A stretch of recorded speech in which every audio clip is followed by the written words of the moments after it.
I love that damn color spread. It's so beautiful. It might be one of my favorites. Yeah, what came to mind when you saw this? The dragon. First up, the dragon is so Okay. cool. I mean, I typically don't care too much for Western dragons unless they have a nice design, but I just think the color scheme for him is so awesome. And, obviously, dragons, celestial dragons, emu, all that good stuff. So my thoughts are flying.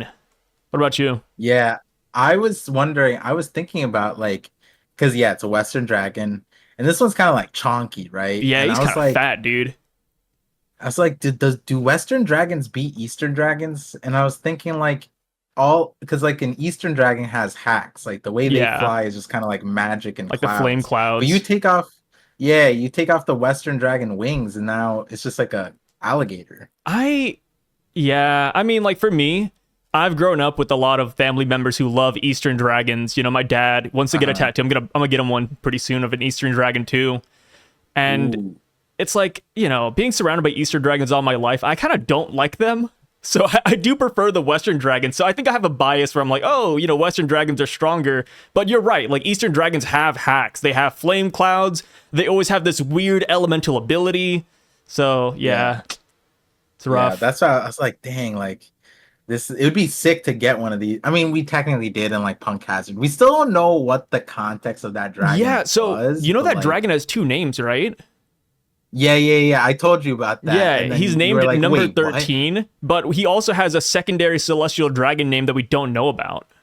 Yeah, which is weird because it's like, why did the Suster Dragons even know about the dragon that like They said they intimately? loved it. Like, Dude, Brownbeard was like, yo, they loved that dragon.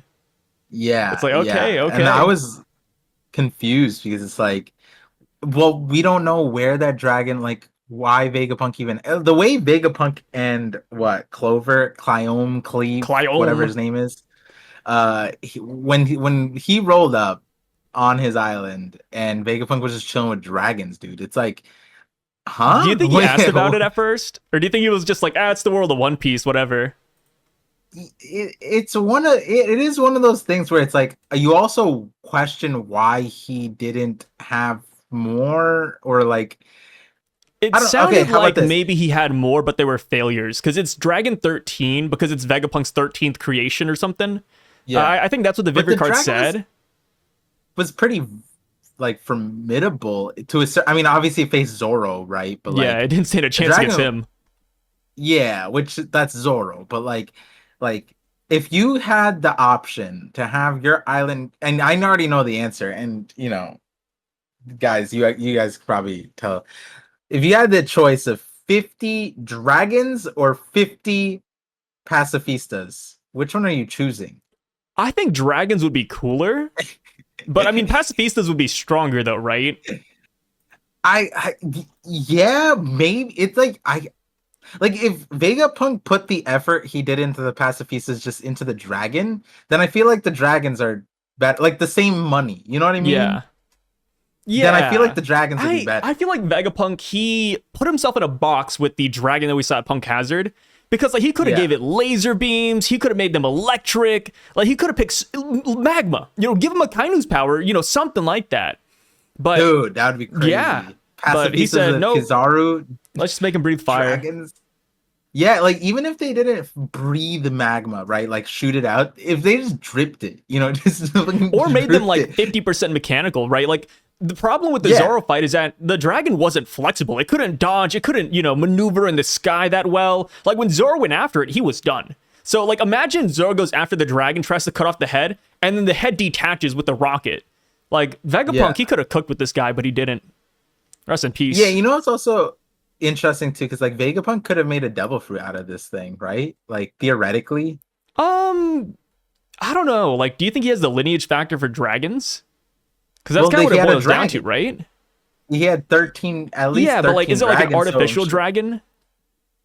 I Is it don't like know, but completely artificial? Like we he don't was able know. to make a devil fruit off of Kaido's devil fruit. You know what I mean? That's how Yeah. intricate he was, where it's like he didn't even need the dragon. He just needed Kaido to be a dragon, devil fruit eater. And then Yeah, he but was maybe able it to was the get it. And properties of the devil fruit that also like, helped that process. Maybe it's because it's just a true, dragon, not true, a dragon devil fruit. He couldn't do it. But, a true. lot of semantics here. But suffice to say, dragons are going to be important. I mean, I feel it in my bones, dude. Between the dragon here, the weird connection with celestial dragons, and then even the freaking filler arc with the Millennium Dragons, like they've got to play a role. There's no way they don't. Yeah, yeah. It's also like because Kaido as a dragon and like Momo as a dragon, they're like formidable, right? Yeah. But the Millennium Dragon that like the filler was, and to like, yes, it's filler, but also like guys, keep in mind this is like the first filler. This is like Yeah. Oda at it when he was like a child basically, and like back then he was cooking, you know what I mean? Like he wasn't exactly just making up random movies like the 15th one or something like that. This is like the first time, first everything. Even like the Logtown filler wasn't really filler, so like this being filler might not be as fillery as we might, and we've talked about this many times. Yeah. But that dragon was kind of not lame, but like, you know, it wasn't The given Ryuma a great dragon? position. The one that was just like sitting there talking to the girl, and it was just like Yeah. a sleepy Oh no dragon, no no, right? yeah yeah Right? yeah. You're talking, yeah, the Millennium Dragon, yeah.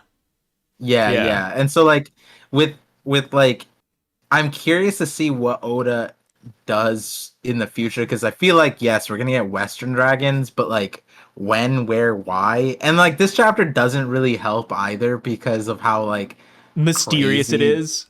Yeah, like the way, okay, like if we were to walk back, and obviously we haven't talked specifics yet, but if we were to walk back to Egghead and then ask each other, hey, what do you think is gonna happen in the first part of Elbaf? We're not close. No one's No, what do close. you I don't mean, think. Par? I think we both talked about them being captured and put in a toy box, right?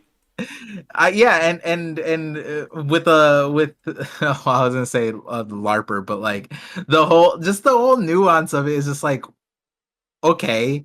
I like to a certain extent, I almost feel like Oda didn't know. Like, you know what I You know, mean? Like, you think Oda had like a dartboard and he was just like, all right, we'll do that and that. yeah. I mean, that's what he did with the color spread, right? He combined two color spread requests into one. Hey, yeah, like Like Oda, he's having fun, man. I feel like Elbaf might be one of those things where he has like 9 different things that he wants to touch on, and he's like, all right, which order? And he's kind of like, it could go anyway. And Yeah. then he kind of got drunk one day, kind of fell, threw a dart, boom. All right, we start off with Legoland, baby. Like, Yeah. I don't know. It's kind of, and when you do think about it though, he could have started Elbaf like he could have had the same element, but he could have started off with like the Robin side, you know, like what those Straw Hats are doing. He could have pivoted to a different scene very easily, but he's locking in on this one and he's sticking around. And I think by the end of the chapter, both of us were like, I think we're here for a little bit. I think we're here for a good time, you know? Yeah. I'm looking at the Yeah. color spread request and it's kind of funny Mm-hmm. because the two that he combines, one of them is the Straw Hats having a volcano top barbecue with the dragon, and the other one is the Straw Hats as magicians flying through the sky with black cats.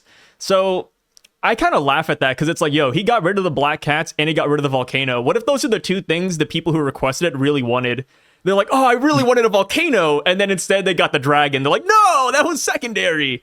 And then same with the black cats. They're like, ah, that's really that's that was my true intention, my one and only wish. Because you were saying all that, and I was like, because this wasn't there for like the TCB thing, I don't think, but like the black cats, I was like, there's no black cats in this. And then you said like he skipped the volcano, so I was like, yeah, there's no volcano. I imagine Oda just like reads these separately, like these are terrible ideas. Yeah, he's like, oh, these are awful ideas. I need to combine them. Yeah, but like this is literally what I was just saying. I didn't realize that this was a mosh posh of two ideas. Yeah, I don't think he's ever It's done 'cause that. yeah, so like it might literally just be Oda just throwing shit at dartboard right now. Like he's playing Twister or Yeah, whatever, you know? I really like their magician Yeah. outfits though. Like Luffy looks so cool. Same with Robin. Yeah. It's outfits as per last podcast, outfits will always be important to One Piece Straw Hats, to the point where it was a like you could dissect the plot element based off of that. Obviously you couldn't get a full story from it, but it gave you a pretty solid understanding of like something that even the characters would reflect. But that's also, you know, like I've been reading a lot of other series and watching stuff, and just seeing the Straw Hats in different outfits does so much that like I feel like it's so old school to have your character in one outfit all the I time. hate it. Um and yeah, I just like seeing the Straw Hats in variety. I remember I was watching some podcast clip on shorts, and someone was wearing like JJK is wearing like Yuji's outfit, and I was just like it's nice, right? But then I was just like, dang, like everybody else has like an iconic thing, and so does Luffy, obviously. But it's a good thing that after like 25 years, we have multiple different things. Oda's just like, yeah, we gotta throw in some variety, and he does a really good job with the outfits, that's for sure. Yeah, I kind of wish we had a Harry Potter arc now, just them as magicians. Yeah, Yeah. yeah. I mean, hey, we don't know where the magic comes from. We're gonna get Dumbledore for sure, right? Oh yeah. I mean, the thing with magic in One Piece is that magic has been kind of not consistent throughout the series. That's the wrong way to put it. But there's been bits and pieces that can't be explained by devil fruits, right? Like Django's hypnotism, Yeah. Ms. Golden Week and her colors, and then even with the first villain of One Piece, not Buggy, but not Buggy, not Alvida, but in the Romance Dawn series before One Piece was serialized, the first villain was a guy named Spiel.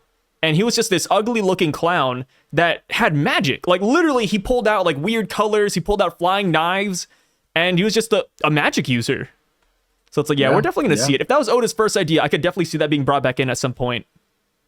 Yeah, what's also interesting too, and like so like this goes back to like the early videos, is like all those things that couldn't be explained, we fit it into like a different type of hockey. But underlying that nature, right? Because like again, like this is something we talk about all the time. Had like someone said like that magic existed in One Piece like 3 years ago, 4 years ago, which like you could check the comments and be like, "Par, magic doesn't exist," blah blah blah. And I wasn't even saying magic did exist, but I was saying that there is like a correlation. And the one thing that like really is interesting with how Oda does magic, especially early on, is yeah, you mentioned Django and you mentioned Miss Golden Week. And you wouldn't think that there's necessarily a correlation between the two, because Django was like hypnotizing Luffy into like he would make everyone 10 times stronger or whatever, and then Luffy went berserk and he ripped off a ship mast, and like it even worked on him, right? And the thing is, Miss Golden Week's powers also worked on Luffy, and her powers were like, if you looked at the symbols that she made, it would trigger some kind of like Emotion. response out of you. And like one of them was betrayal black, so it made Luffy betray his crew. Another one was peaceful, I think it was like picnic green, peaceful green or something, so Luffy just sat down and had a picnic. One was angry red, I think, and then yellow sad might have been. I remember there was like a green blue one or something, and that was Yeah. like friendship, and she used it in the color thing, not the cover story To save series. And Crocodile. then the last one was rainbow dreams or whatever, and it made the Baroque works agents, including Crocodile, like imagine their dreams. And Crocodile's was like he dressed up like the Pirate King. But underlying all that, Oda actually explained in the SBS, obviously Django's is hypnotism, but he also said that Miss Golden Week's powers kind of is like hypnotism. It's a way to evoke a response and hypnotize people with a visual color. And so Oda has used the word hypnotism many times in the series, and that's something covering like the Sanji video, one of the longest video on my channel, because it worked with his cooking. Beige was like, it feels like I'm hypnotized when he ate he was like, I don't believe in this cake. This cake isn't gonna work. Sanji made him eat it, and then he was like overwhelmed with happiness and was like super like non-violent, I guess, because he wanted to like bomb Miss Big Mom, and he was just like, no, we're good with this cake. And he was saying that it was hypnotism. And so there you see another thing where not only did it work on Beige, it also worked on Big Mom, and to the point where she wanted the cake more, and it kind of like hypnotized her, because she was in a frenzy, she was in a trance. Not even her kids could stop her. She would hallucinate about her kids, and sometimes like like kill them or eat them or whatever. And then that cake comes along and it was able to stop her hunger pangs when nothing else would. And it's just crazy because it's like that all the early stuff with Miss Golden Week and Dango, that was early One Piece, but then Oda brings back that word hypnotism with something like cooking, and it makes you wonder how Oda is going to intertwine that, if he does, with like now we see with the Gorosei, which they're like way more like meta in terms of how magic is shown with the Gorosei. But who knows, I mean, even in this chapter and the last chapter we've been seeing some like mysterious elements come to the fray, and it makes you wonder. I mean, even words like fairy, like yes, it was absinthe and hallucinogen, but like low key, like are they hypnotized when they're hallucinating and under the influence? Like there's a lot of things that how did the giant person or whatever get them into the room in the first place, right? Like was that hypnotism? Who knows? Like there's a lot of things that could end up being related to magic even in this arc. So it will be interesting to see if we do that this arc, or we save that for Emu and Marajwa. Yeah, when it comes Makes to you like the wonder. Void Century too, I could totally see magic being a play back then, even if it's not, significant current day. I feel like 900 years ago we will see something kind of silly, because you got to imagine, like, dude, the ancient kingdom, apparently that was way ahead of even what we saw at Egghead Island. So if they're that advanced, like, yeah, magic could exist. Maybe it's a thing with the 20 kings, 20 queens, them, maybe even like Emu perhaps. But yeah, Yeah.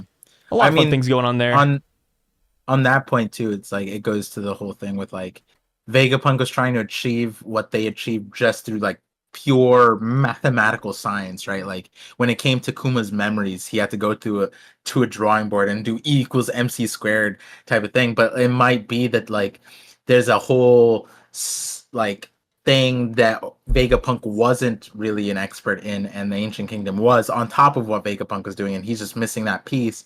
And that piece is probably like the sentimental emotion hockey will stuff that we constantly get throughout the story, including the part that kind of perturbed Vegapunk in the first place with Kuma, when Kuma comes back and Kuma's just like working and like functioning as a like sentient being sort of.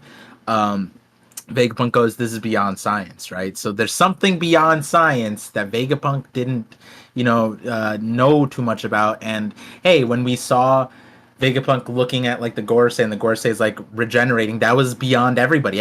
The Giants came in and was like, yo, I've never seen that. I've never heard that. There's no race like that. So like they were showing something that's beyond science as well. And if we were just put simply two and two together, then it's like, okay, what the Gorosei is doing and what Kuma did, that's the beyond science that the Ancient Kingdom was working with. What is it? Magic. Okay, cool. Magic. There we go. Some kind of blessing, some kind of like Yeah, talisman, some kind of crazy stuff like divine that. intervention, even just literally anything Yeah, else. holy water. Yeah. Yeah. So getting to the first part of the chapter, Sanji is flying up with Nami, which I think is kind of funny, because it's like, he didn't have to fly up with her. He could have just flown up solo. But he's like, hey, like, this isn't a dream. There wouldn't be that many men here. And we could look at this a couple different ways, but first off, I just love the comedy here. Like, I feel like all the comedy in this chapter and last chapter really hit. Like, it's just like small one-off lines. I'm like, oh, that's kind of funny.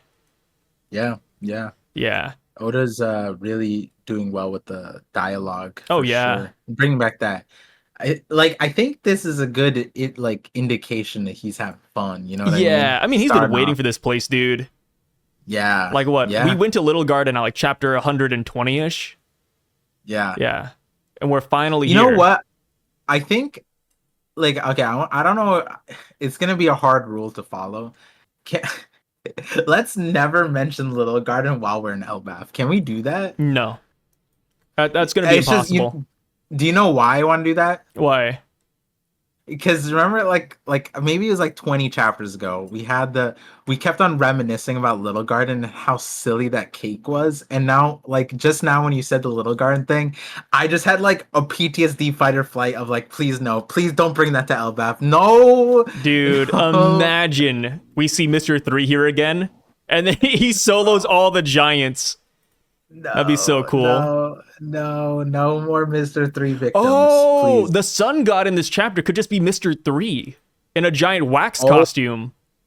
yeah, it honestly There could. we go. If like he upgraded his mecha that he made, where he painted it. Oh, he had Miss Golden Week also paint his mecha back Yeah. then. Look, we're coming full And circle. yo, no, please no. I mean, like, also like wax, plastic, toys.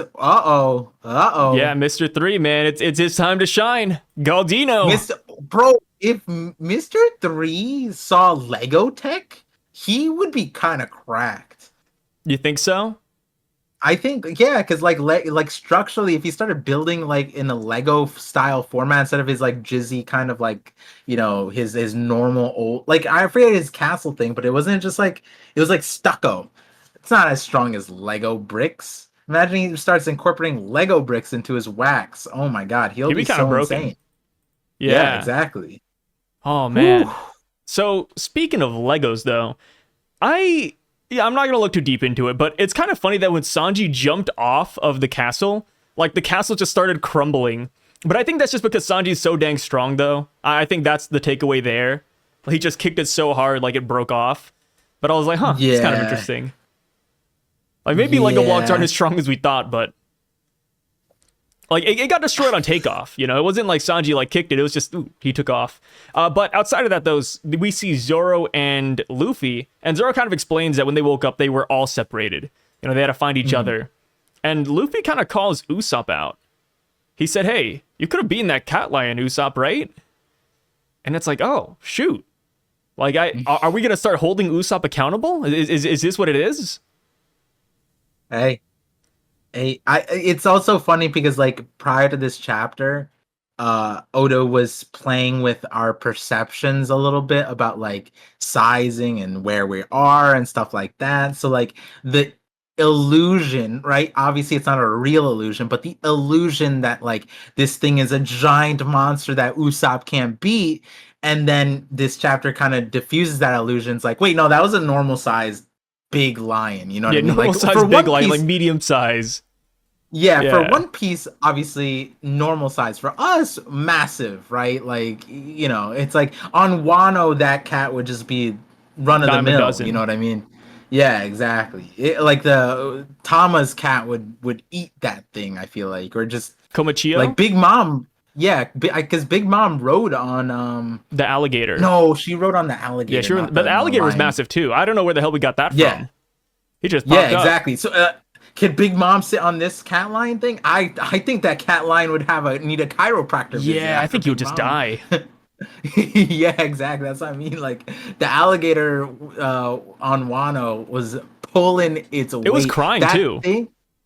Yeah, but it made it. It made it. You know what I mean? Could the cat lion make one step with Big Mom on him back? Nah, I don't think so. That alligator, yeah, it was Well, upset, maybe if but the it cat made lion it. turned into a lion, but in the cat form, no. Maybe.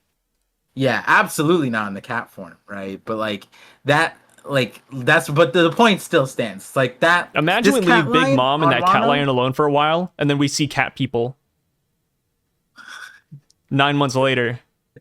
They don't call her That'd be a Big cool Mom for race. We nothing. haven't. No, wait. Minx. Are minks? Oh yeah, you're right. Nekomamushi. Yeah, never mind. Yeah, I was gonna say, is there a yeah, cat mink? And I was like, oh yeah. There's like a couple. I just instantly yeah, think back to like Pedro. So like my whole like mindset of minks is just dominated by dogs.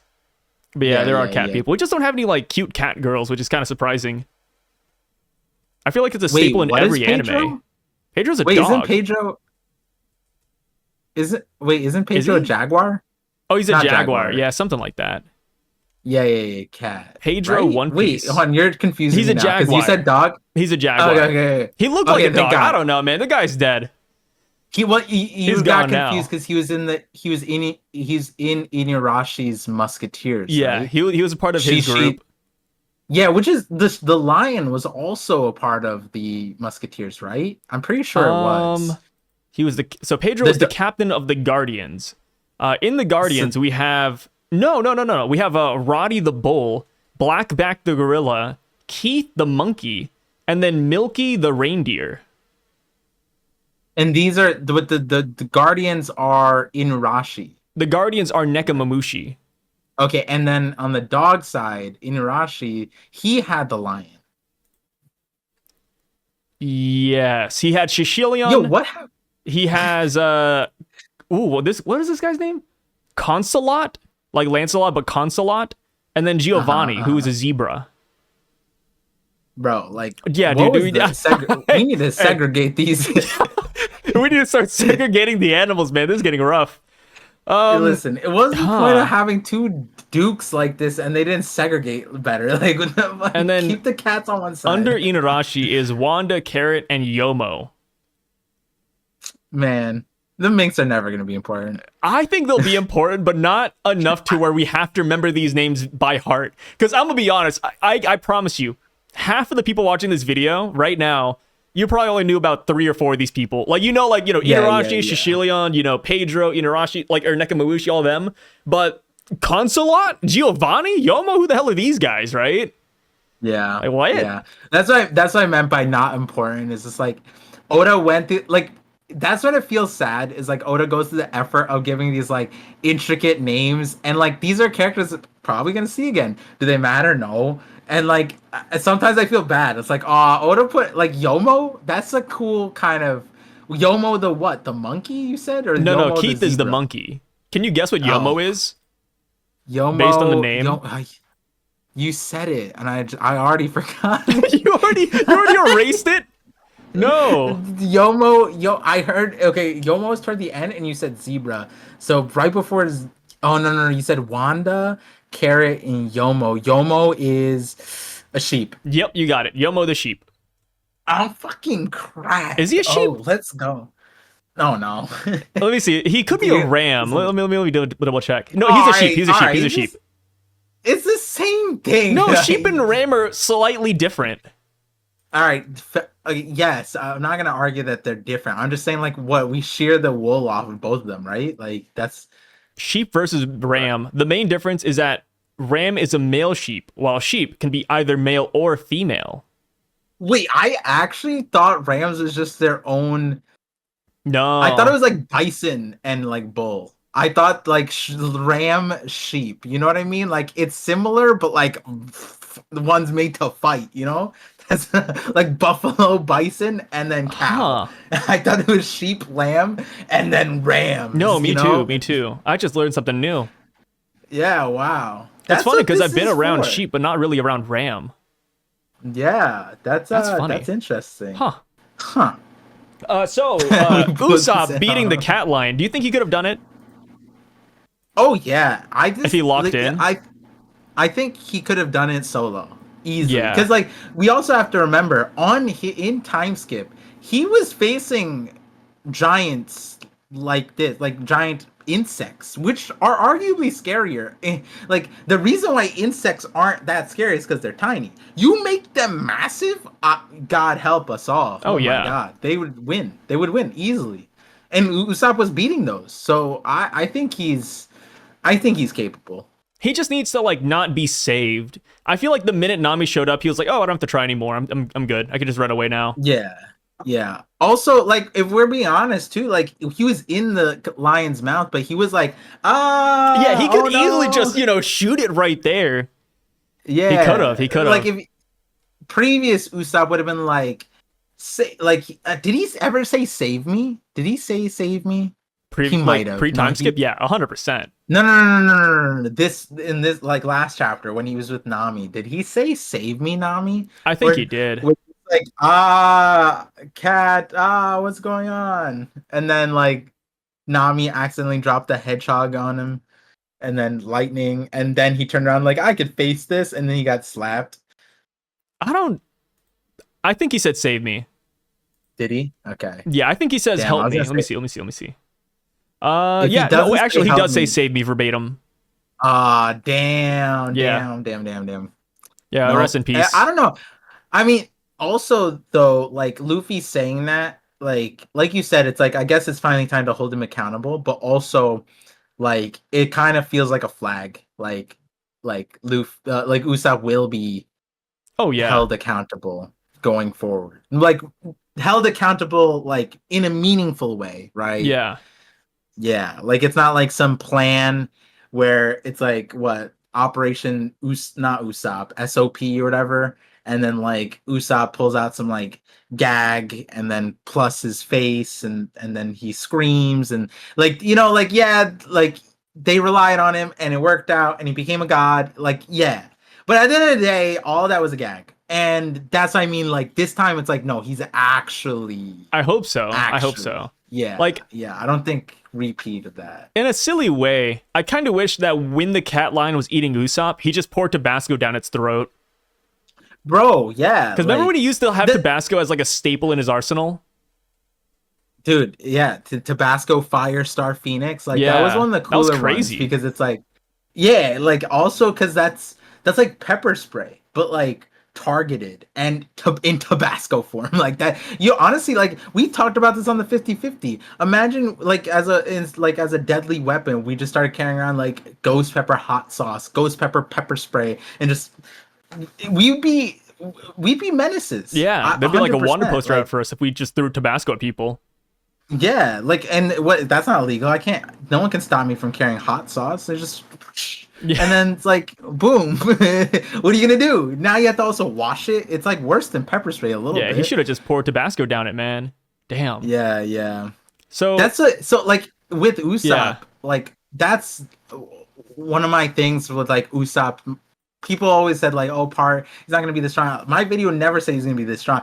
I'm waiting for like when Usopp is able to like use his like line charisma, like even on the cat line, he's like, I'm not food. The food's over there, and the cat line's like, oh shit, I believe him, and then just goes that way. Like even that would have been sick. Like if he has the ability to like just convince people like that. And the thing is, it's like we've been walking towards that, and it like worked towards with the Tontatas where they're just like super gullible. But like one day, like I maybe that's the gag slash what happens to Usopp. Usopp's able to like tap into that with the giants. Like he's able to tap in like what like the bravado of what a giant has, the honor, the charisma, the confidence. Maybe that's what we get. Like when he stood up to the line and he thought he could take it, like or within the Prona fight, right? Like half of it was bluffs, right? But Prona believed it. Prona was like, "Oh my god, wait, this can't be a He has bluff. a The 10-ton just held hammer. yeah." And so like maybe that's where we go, where he's just like he's so convincing that it's just he stays Usopp, but he has like some kind of extra oomph with him. Who knows? Who knows? Yeah, like I've made a bunch of videos about Usopp talking about how he could get stronger. And the thing is that like he doesn't have to be the strongest person on the crew, to get like a meaningful upgrade here on Elbaf. Like he doesn't need to like a crazy Zenkai boost like a Super Saiyan or something. He just needs like one thing. Like he just needs that bravery, really.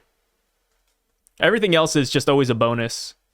So we see Usopp though, and he's the first one who kind of starts talking in this chapter, and he's like, "Hey, these clothes are wearing, man. Something's off about them. If we were in Elbaf, the clothes wouldn't be this size." And I thought about that last week, but I was kind of like, "Yo, like, do they not get any human tourists? Like, you're telling me there's not like a human shop here?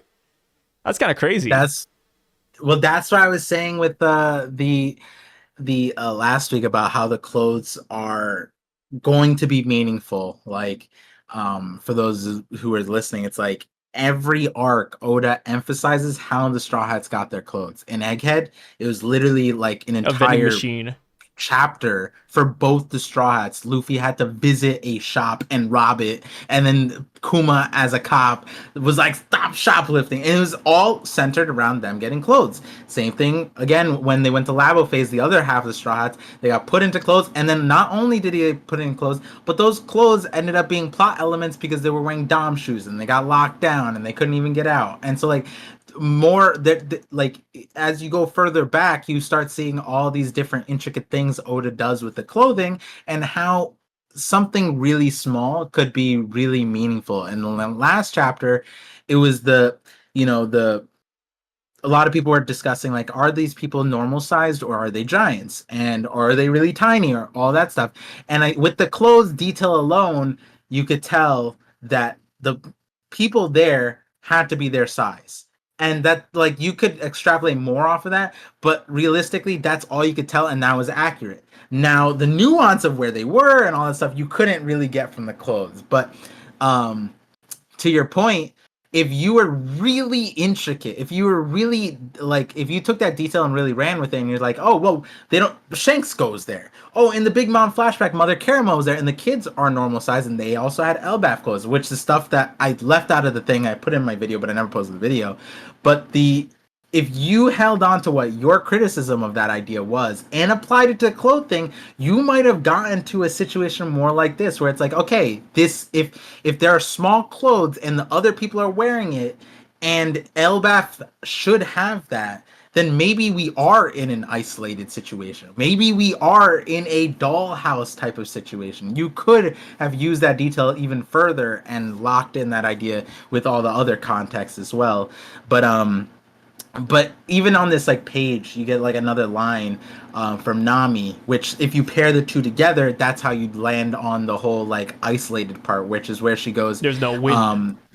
yeah, have you noticed how freaky this place is? There's no wind. And when I read that in the live reaction, that was it for me. I was like, okay, because there was like a book or something I read recently, or something, where it was literally they realized that the simulation that they were in had no wind.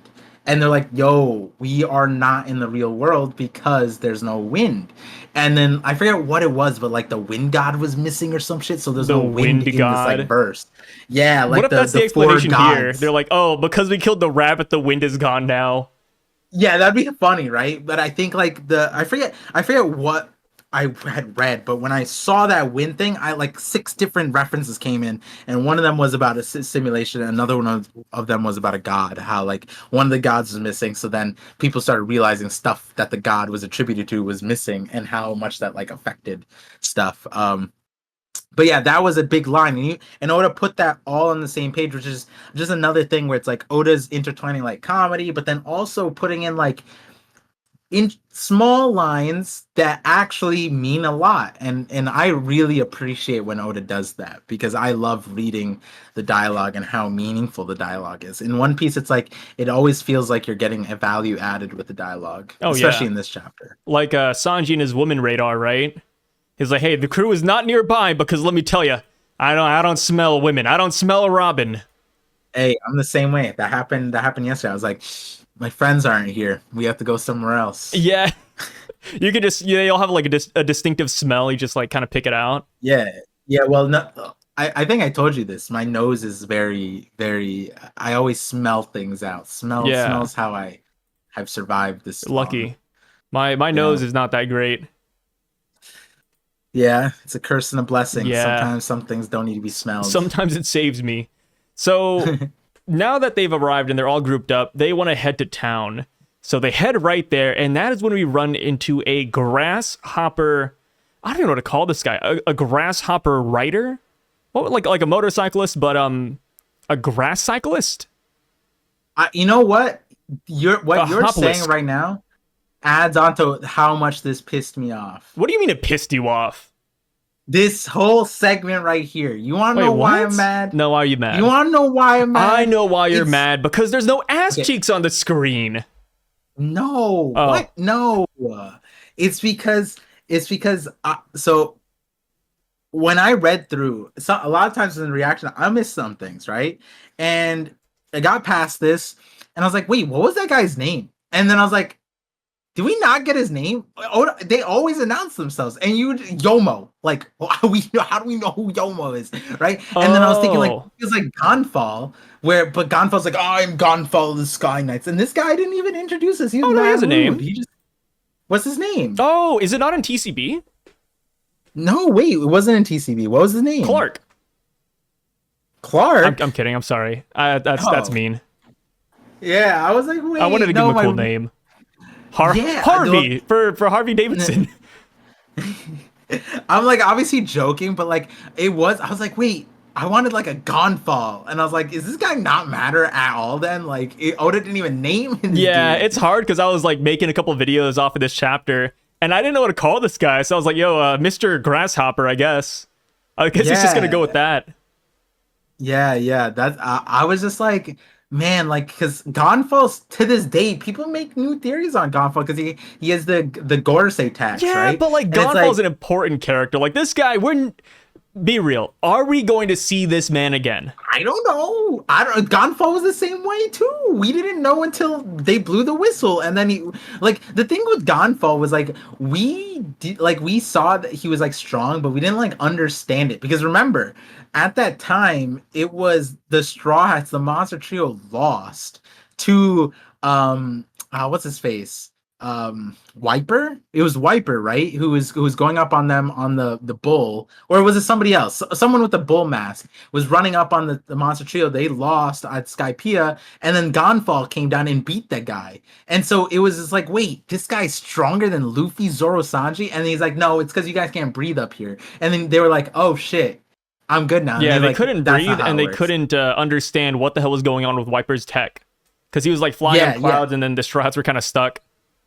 And so we gotta like when Gonfall got introduced, we was like, oh shit, he's cracked. Like this is insane. And this guy's just like I don't know. I just wanted that first Elbaf guy that they met to be like sick. See, you know, I think this guy's super sick, but not for the reason you want him to be sick. So yeah, my theory so far is it because he can handle whiplash really well? No. My theory with this guy, and I'm gonna say it right here, with all of the people in this toy box, I think they want to be here, and they're all having fun cosplaying as Vikings. So like, you know how we see this guy and he's like, you know, posed up, he's looking down at the Straw Hats like this.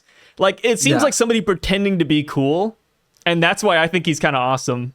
Like he's really into the role of like a Viking. Yeah. So okay. So this is if you're not gonna make a video yet on it, you should. So what you are essentially saying is that this room is filled with Usopps. I didn't say that specifically. Funny enough, I've already made a video saying that everybody here signed up for this, but yeah, I believe everyone here is just a major role player, which ties back to the title, RPG. I think they're all just role players, and they're having a lot of fun. Like, these guys are, you know, they know their part. They know what they're doing. This guy's just, you know, supposed to feed the people. That's how he contributes. And now he can dress up as a cool Viking with the grasshopper bike. Yeah. And it had Usopp, pre-time skip Usopp, if he was, like, put in the same circumstance, like, he goes to Elbaf, and then, like, he's like, wait, I can't survive here. I can't be a proud giant. I'm just a normal human. And then in comes Sun God. Sun God's like, hey, you want to live like a Viking? Come live like a Viking. And then Usopp would be in this room like, haha, I'm a proud warrior of Elbaf. And he'd be riding one of these whiplash machines, because I just want to point out, this is probably the most uncomfortable ride you could possibly be on. Grasshoppers go like 0 to like 1,000 miles per hour in a jump. Like if you were to scale it up too, so you're just like getting like 100 G-forces every time they leap. But you know what? It is what it is. It is what it is. Have you ever eaten grasshoppers? Jumping. I have not. They're kind of good. I would try it one time though. They're kind of good. Ooh. Yeah. Have you gotten like a local cuisine, or have you gotten the bag of chip one? Local cuisine. Well, it depends what you mean by local, like not like from a store, but my family sometimes will cook grasshoppers. Yeah, they like deep fry them. Wait, do they procure them themselves, or is there? Yeah, so I have a family member that has a grasshopper farm in Oklahoma. So we buy it from him, and then we just fry it up, and it's actually not bad. I mean, it's gross, of course, right? I wouldn't exactly recommend it to everybody, but it's unique. Well, that's for sure. Yeah, well, a few commenters have clapped back on me, but I still believe the future of food would be insects, because they're like more protein per pound than like beef or whatever. Like 20, I think it's like 5 times, 10 times more protein per pound. Obviously, there's other nutrients that you need to get from. I mean, the insects would have to taste good for people to want it, though. Yeah, like I don't think people are gonna look at the nutritional value and be like, "Ooh, we got to go with this." No, people want something that tastes great. There's also another one we talked about this in the 50/50 was you know how like we have like milk, and then there's like nut milk, and then like nut juice, essentially not milk, but it's like nut juices. There's a roach. There's a roach. Oh yeah, roach like, milk. Hawaii. Yeah, and their milk is like, it's called superfood. It's like crystal milk, and apparently it's like it blows all the other milk out of the water. If we can mass produce that milk, So, yo, sorry, we might be billionaires if we did maybe that. that's what this guy's like. Maybe next time we see this guy on a grasshopper, he's gonna be milking the grasshopper. Yeah, maybe. Yeah, Who knows? I I mean, like if they ate that cricket, it'd probably last like a long time oh too. yeah, That's a like it would big take cricket. probably a month to eat this guy. My God, Yeah, my you God. wouldn't even need like lives. I mean, considering they're using as rides, this is like their horse, right? So Yeah, people eat horses. yeah, Not like yeah. commonly, but it Some people do. happens. Yeah, it does happen. It does happen. It'd be weird if it didn't happen at one point in history, right? Yeah. You know, something Yeah. interesting the guy says about food, actually. He says, hey, if you guys are hungry, you should go to town and get some fodder rations. And I think that's what really stuck out to me a lot. And that's Yeah. what made me realize that, yeah, like, I think this guy is a LARPer. Like, even the way he introduces himself, he's like, hey, you guys must be newcomers, right? Like, you're new to the experience, you just signed up. That's kind of how I read it. And I'm like, Yeah. yeah, like, I really Yeah, do like think they're he's just tier playing a one. role. Yeah, they're tier one. So wait, hold on. Do you think the sun god feeds them well? Oh, yeah. Yeah. I think the sun god feeds him well. Because, like, if you're a giant, right? Like, let's say you're eating some amazing meat. All you have to do is Yeah. take off a portion this big and just give it to them, and that's it. That's like Yeah, food for a yeah. week. That might be why it's fodder rations. Do you think they've seen the sun god? Yeah. Or is sun god like an illusionary being that just like is a hand? Like Funny master enough, hand? we're kind of like jumping ahead, but I do think that they know the sun god. I think they're friendly with the sun god even. I mean, like, so Yeah. after Luffy runs off here, right? Because the guy's like, hey, don't go past the castle. You're going to see the sun god shrine and their guardians there. Like, even the way he words it kind of seems like he's role-playing too. But when Luffy cracks the window mirror thing, the people of the city don't look like excited to leave. They're more so just shocked as hell. They're like, wait, what? Like, our country, what is going on? Like, it doesn't seem like they're prisoners here at all. Yeah, so I do think that these guys are just hanging out. I think they know the sun god.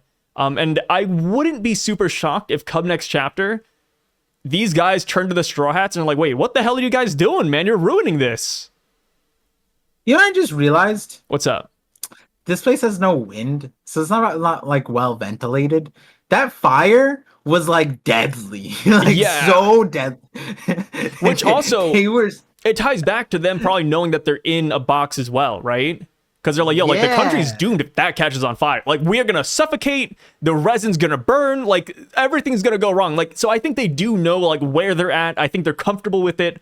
I genuinely believe these guys are happy. And the one thing that works against me is last chapter with obviously the hedgehog and the cat eating the people and attacking Usopp, and then we had the skulls, but it could just be like fake skulls. This person made a whole ass place out of Legos. They made this fake Yggdrasil. They made clothes. Who's to say they didn't make fake skulls to put in the castle? yeah. possible. I mean, hey, that's what I'm talking about with we this chapter, like, not that it didn't give us anything, but more so like it made it more confusing. Like, it's one of those things where like Yeah. 3 chapters ago, this is still unbelievable. Go back to Egghead. If Couldn't have guessed I this. went to the past with this chapter in hand when the Gorosei landed and the giants showed up and said, we're going to Elbaf, blah blah, and I had this chapter in my hand and I started passing it out to all these One Piece fans, they'd be like, this is a fake chapter, stop making shit up, you know what I mean? Like, haha, nice fake thing, manga thing, that 3 piece you're reading, ha ha ha. Like, Legos Elbaf, nice joke, loser. Like, that's what I'm talking about with like how crazy this chapter and like last chapter and just the context that we're continuing with is. And like, yeah, when you're talking about the role playing thing, like, I think the fire is probably a huge clue for me, at least, into like agreeing with you in that, like, yeah, when they talked about the fire, it's like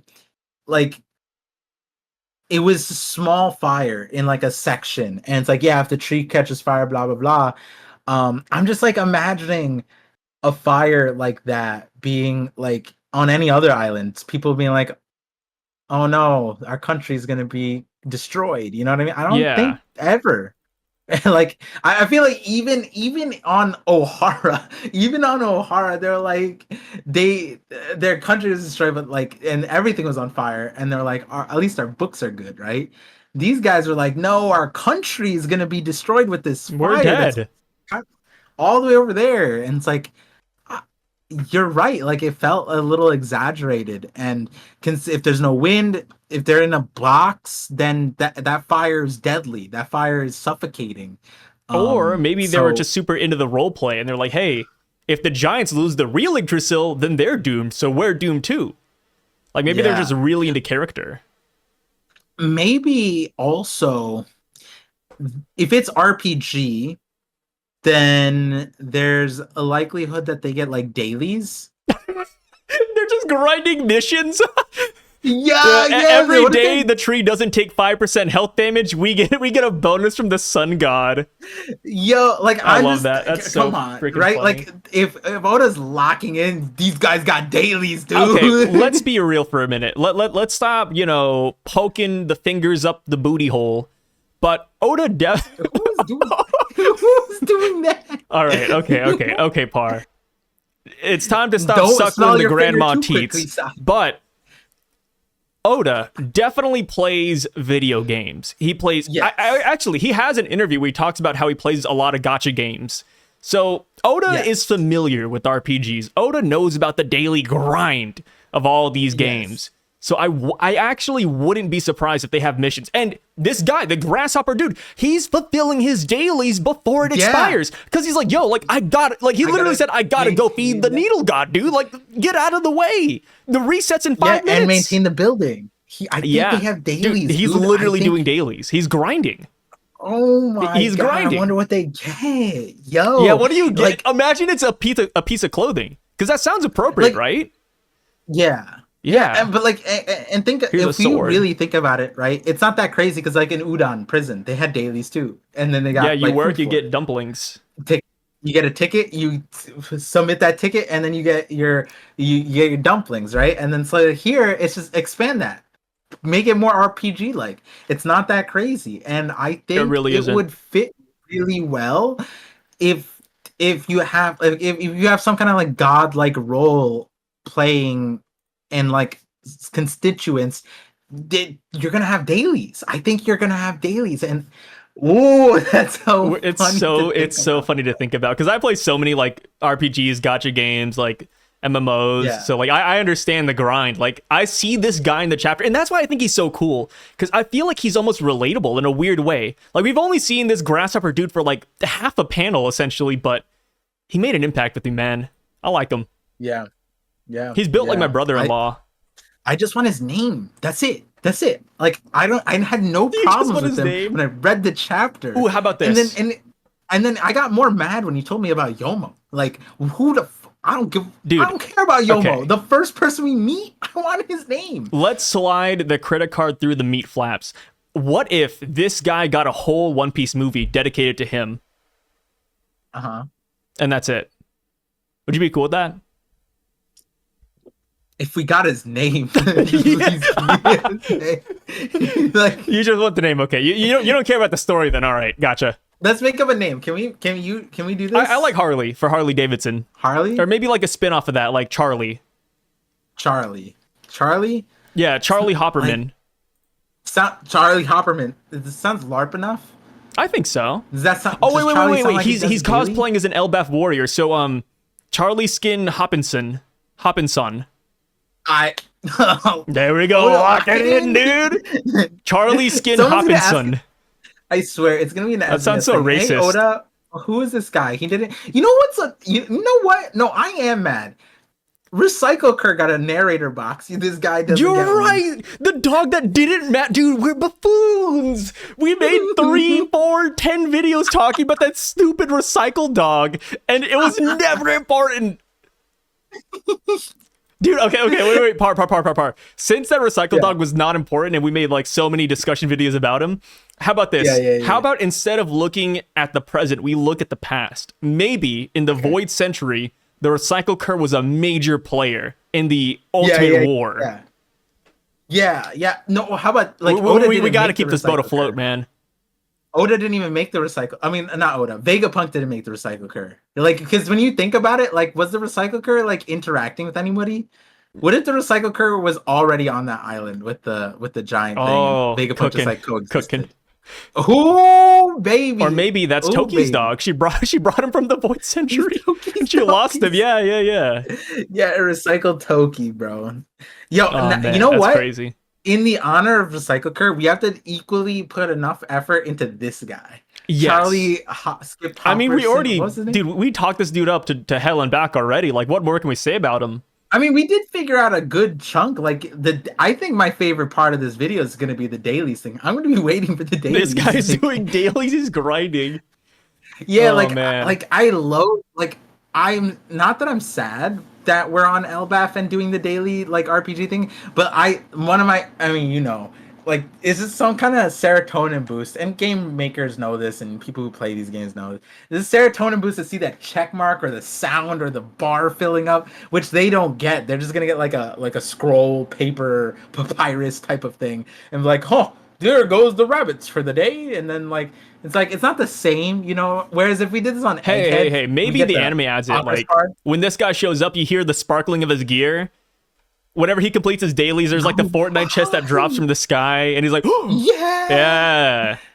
yeah. In the anime, they have so the opportunity to cook on this, like when they like inevitably, because we're just gonna lock this in. They have dailies. When we get the townsfolk and they're like completing their dailies, the anime better go like ding. Like Oh, every wait. single time. Whenever we see these characters, you know how like it usually says like their bounty or whatever, something silly like that. You know, who cares about bounties nowadays? Instead, we get his character level. Yeah, Charlie Skin Their Hawkinson, rank? level 57 thug. Yeah, Yeah. rank Duke or whatever, you know what I mean? Like We see his yeah, attack yeah. points and defense points and all that. Oh, Dude, that'd be there's huge. Yeah. Oh, God, dude, they could bring back Doriki for the Straw Hats. Like, Yeah, I oh, was thinking yeah. Like, oh, what's your Doriki, sir? And the Doriki is like they how might- CP9 like scaled how strong they were. Like, I think Lucci was at 4,000, Right. Kaku was at Yeah. 29, and Jabra was at 28. So yeah, maybe we Yeah. can get that here. You know what, Doriki? Because we talked about this. It's like, who is Doriki? I think Doriki is a Japanese term, right?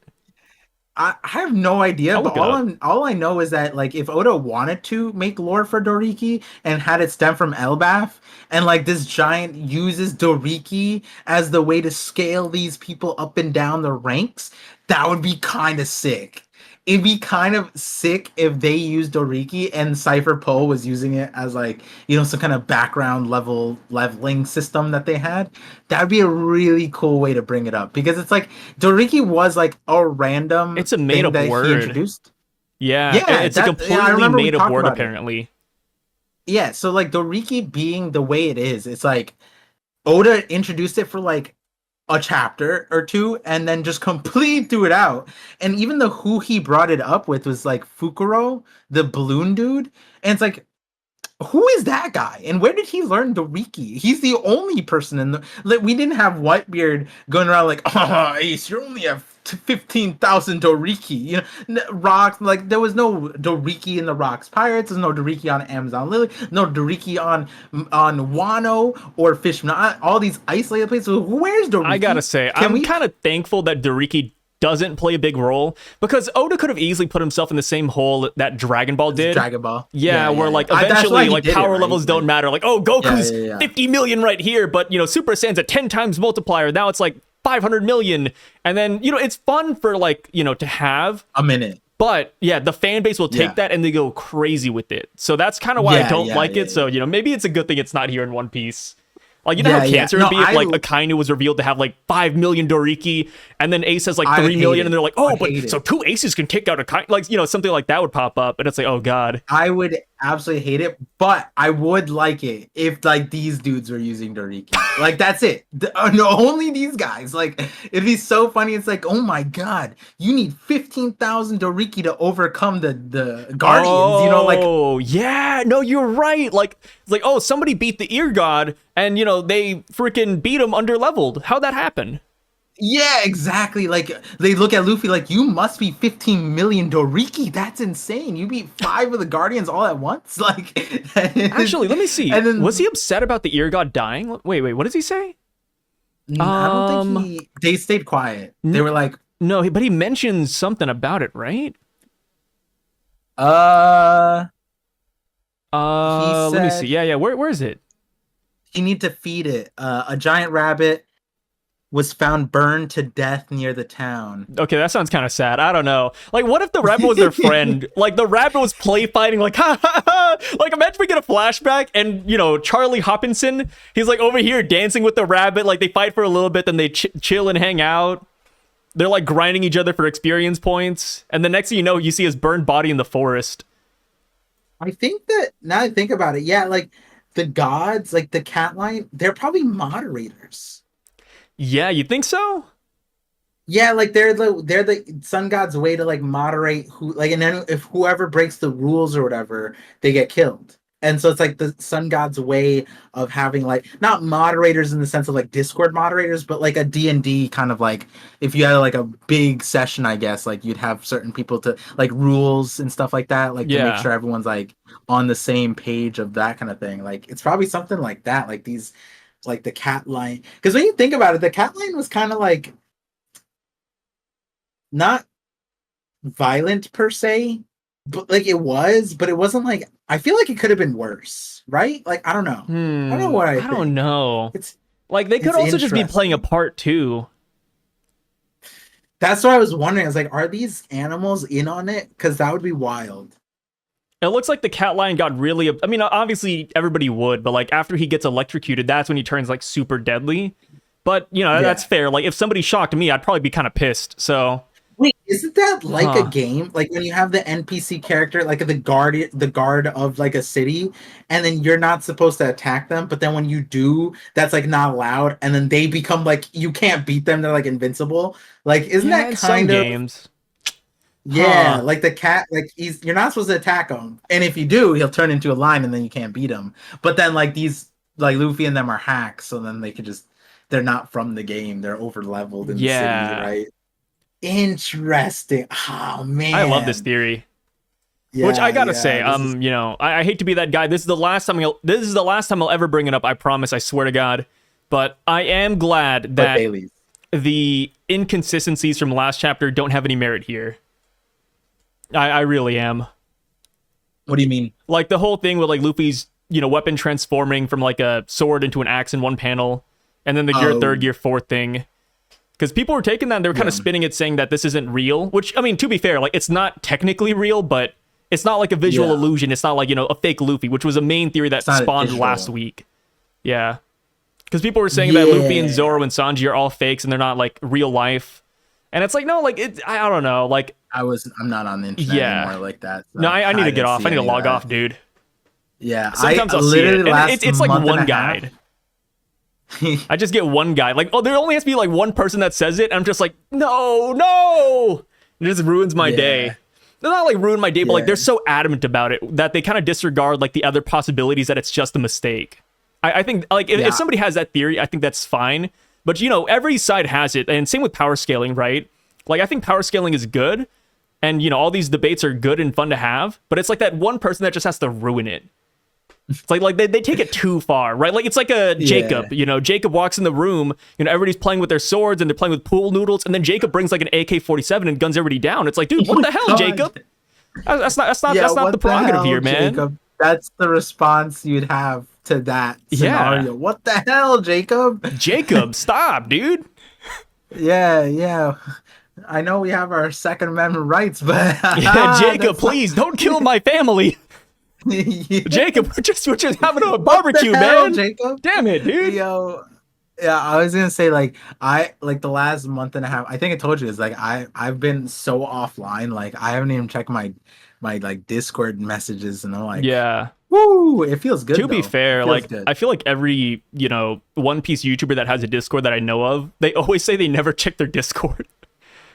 Yeah, I It's mean, like I the used Wild to be West. better. It's just I think yeah, like between in my free time, I could spend time with my son, or I could check the Discord, and No, like, imagine you pick the other though. Like, dude, there's got to be like a dark par out there that neglects his son and just only hangs out on Discord. That'd be so cool. The dark it's par just vision. it's also like it's so hard to pay because like now my son's conversational too. So it's like he like he knows and be like, why are you on your phone? You know what I mean? Will Like no way. Does he actually ask you that? well, he says like now he's in his commanding in a phase where he's very commanding and demanding. Yeah. So he's almost two, so he's like he's already in his like terrible two phase, which isn't that bad, all things considered, for him right now. But he'll be like, phone down, let's go outside, sit Let's go, down. lazy bones. So some like now he sits in his own chair when he eats. And so like I don't normally like because when I eat like randomly I'll eat at my desk or something like Yeah. that. But now and this is you're supposed to do this with family time eating is very important. We do that. But now he's like, Dada, sit down. We're eating. He'll say that straight up, and I'm like, all right.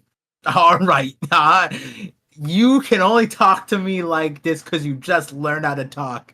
You know what I mean? Yeah, like It's when do you discipline what they say, right? yeah, I mean, he's gonna. That's like a natural thing he learns, right? But like it's just it's so cute because he also you heard his voice before the call. It's so cute to hear his like really high pitched like sit down. Like, It's like "Hi." Pika. Yeah. This is like Sit cute down, ass Dad. voice. No more Discord. I want food. And then you look at your son and you're like, no, son, I just went to the casino. We have no money. Yeah, no, Oh, man. it's the worst when he likes food and he'll be like, I don't want it anymore. No more food. We're like, you just asked for it. And he's like, no, I want cookies. And I'm like, Yeah. no cookies for you. You don't get sugar like that. Speaking But of yeah. sugar, man, Nami gave this guy some sugar. She gave him the wink, the tongue out, and everything. And this guy looks so Yeah. happy, man. Yeah, I was in the reaction. I was like, bro, I know girls like this in real life that have that like charm to be able to just like turn. I'm like, and when I see I hate it. yesterday I saw it, I was like, stop that. Stop doing I it. hate it, man. Like, I hate it when people do that because I fall for it, dude. I'm like, yeah. That happened once where like I was at work and I was like doing something, and then I had a coworker who's like, oh, thanks, Si. I was like, stop that. So I put on sunglasses. I was like, leave me alone. One of my best friends, she Done for the we day. went to like in college, went to a bar. It was one of our friends' birthdays. She goes in first because like the bouncer or whatever, Yeah. like checking everything. She goes in first and she's with her boyfriend, who she ended up marrying. She's with her boyfriend, and she sees two dudes, and the two dudes start talking to her. And she convinces them. They're like, hey, I'll buy you a drink. And she's like, oh, this is her birthday. And it's like, I'll buy her a drink too. And he's like, and she's like, I have a boyfriend and all 10 of us. And like, and her charm worked. They bought all of us drinks. See, that's the thing, man. Like, I think I don't like stop that. this isn't Don't- like even don't a do negative, that. but I think us guys are just too easy sometimes, man. Like, Bro, we but fall for that's the a silliest different things. level. That is a Yeah, different but like, he level. already I'm put himself like, in the it's hole. Like, crazy. there's no avoiding that one, brother. It was two of them. Yeah, Them. exactly. They had each other to fact check. I'm like, stop. And the thing is, we went to multiple bars that night, and it worked every time. Well, she didn't even try. She didn't even mean to. She just walked in. She was with her boyfriend, and the guys. She didn't even do the whole. She didn't even do that. No, she just talked to them, and they were like, "I'll buy everybody drinks." Telling you, right now." man. I'm like, Dude, no, stop. This is we're crazy. easy, bro. Like, guys on average, a high strength, low IQ. Like, that's us. And I take pride in it. But you know what though? Like, Yeah. I'm looking at these panels, and I love like I counted it out just now, but there's 4 different gags going on in these 2 pages when we meet Charlie Davidson. We got Sanji and Nami What running did away you from the call him? bug. Charlie Davidson. Wait. That is Charlie Skip Hopperson. Yeah, his name changes. It's TBD. But right, yeah, like fair we got Sanji and Nami running away from the bugs, which is a callback to Jaya actually when they're looking for the South Bird. Yeah. So that's pretty cool. Yes. We have them trying to shut Luffy up, and they're whistling because obviously he killed the ear god. We have Luffy running away the minute he hears that there's somewhere he shouldn't go. And then they stop. They're like, Yeah. stop. Which I guess you can consider Nami a 4th gag as well, where she kind of puts the tongue out and says, hey, sorry about all this, like a cat burglar. And then you got Zoro running off to go fight the rabid guardians. And it's like, dude, Oda, Demon time. like it's weird to say it, but like Oda really is just I love the vibes. Like he really is going back to the roots of One Piece. And I'm not saying like the arcs that didn't have this are bad. Like Wano didn't exactly have this, you know, Egghead didn't have this, Whole Cake didn't really have this. But like this feels nostalgic in a weird way. Like it makes me wonder if he, you know, I don't know about Oda's staff, so forgive me if I hit too close to home, but like it feels like he went back to 2005 and all of his dead Nakama, and he resurrected them with the necromancy spell and brought them back for this chapter. Yeah, using gamer terms here. Yeah. And that's kind of how it is. I also like how it's not the same gag; it's a grown-up version. Like even like I think one of my favorite lines is like Sanji reflecting on like this circumstance. It's like Luffy acts that way because he feeds off of your energy. You should be ashamed. And it's like that's not the same gag anymore. You know what I mean? It's like a more matured version of it. It's the same thing, but then like it's also just like, yo, Luffy and you feed each other with this like energy, and it's like, yeah, that's why we love the dynamic, you know what I mean? Like, yeah, that's why when like Luffy threw himself at Zoro on Wano, like that dynamic energy just is what we love. And like Sanji's like commenting on it, it's like low-key fourth wall commentary where you know, like that's something that someone would say as an analysis of the characters, and like, oh, like they feed off each other's energy, and like, you know, and it's also funny because Sanji and Zoro, they're the rivalry where like tit for tat, you know, on Lil Garden, they were doing the two dinosaurs who had the bigger dinosaur or whatever. But and then this time it's like Sanji's taking a step back a little bit, and he's just like, bro, we can't stop Luffy because you keep validating his behavior. Stop that. You're supposed to be the vice captain type of, you know, like that kind of thing. And it's like, if you didn't do this, Luffy wouldn't be like this either, right? So it's like, it is interesting how that works out. Yeah, it's some good stuff. And also Zoro, the panel where he's like looking down, every time I look at it, he kind of looks like Frankie. Like he looks like a locked in Frankie. Just because of that mask. This, it's the mask and the nose. Yeah, it just has that effect. Yeah. So it does. Luffy runs off. He hits the glass mirror. It shatters, and we see that they are actually inside of a giant cage with one-way mirror, which I think is going to come back at some point. Like, that feels important, right? Like, oh, it's a one-way mirror in One Piece? It's kind of weird. Maybe we'll see Brûlé. The sky in One Piece. Yeah, wait. Brûlé could probably find this, no? We don't know the range of Brûlé's ability, but she could go to any mirror within Whole Cake Island. No, she could go across the islands too. Really? She went to Chocolate Town, yeah. Luffy, through a mirror? Luffy didn't even... Yeah, through the mirror. Wait, oh, no, you said Chocolate Town. Like, that's within Whole Cake, right? No. That's a different island. Really? That's the first island they landed on, yeah. But that's within Tot Kingdom, right? Yeah, Tot. Sorry. I was like, island. Yeah, getting it wrong. But yeah, anywhere within Tot Kingdom, Brûlé can travel. What I meant is like, I don't know if she could travel from Whole Cake or Tot Island all the way to Elbaf, though. Yeah, I don't know how far her Devil Fruit range is. You think she can? Yeah, she probably can. Yeah, maybe if she's like awakened, or maybe if she's been here before. Yeah, it's just any mirror. So yeah, her Devil Fruit's kind of cool. They just kept on going. Yeah, her Devil Fruit's probably one of the most like. I feel like between her and Blue Nose, like Blue Nose is kind of probably depressing because like, does he have to walk to like wherever he needs to open the door? Like, I don't know how his works exactly, but like, yeah, like I feel like Brûlé's is kind of less depressing because like when I remember what the anime showed when he opened the door, it looks like it looks like the Stranger Things upside down is behind him. Yeah, and I'm like, damn, that's kind of scary. Huh, I'm like looking at the mirror power right now, and it doesn't really say anything about a range. Yeah, it doesn't say anything about range, but I do know that like Luffy was island hopping. Yeah. He did at least. Yeah, they can definitely island hop with it, but I don't know if they can like country hop. Yeah, Is she country level? Yeah, like imagine dude, Brûlé could technically, same with Blue Note, but they could just pop up whenever. Like, hey, here's like Brûlé. He's just here. If Enel had a mirror, Brûlé could maybe find him. Who knows? Yeah, that is true.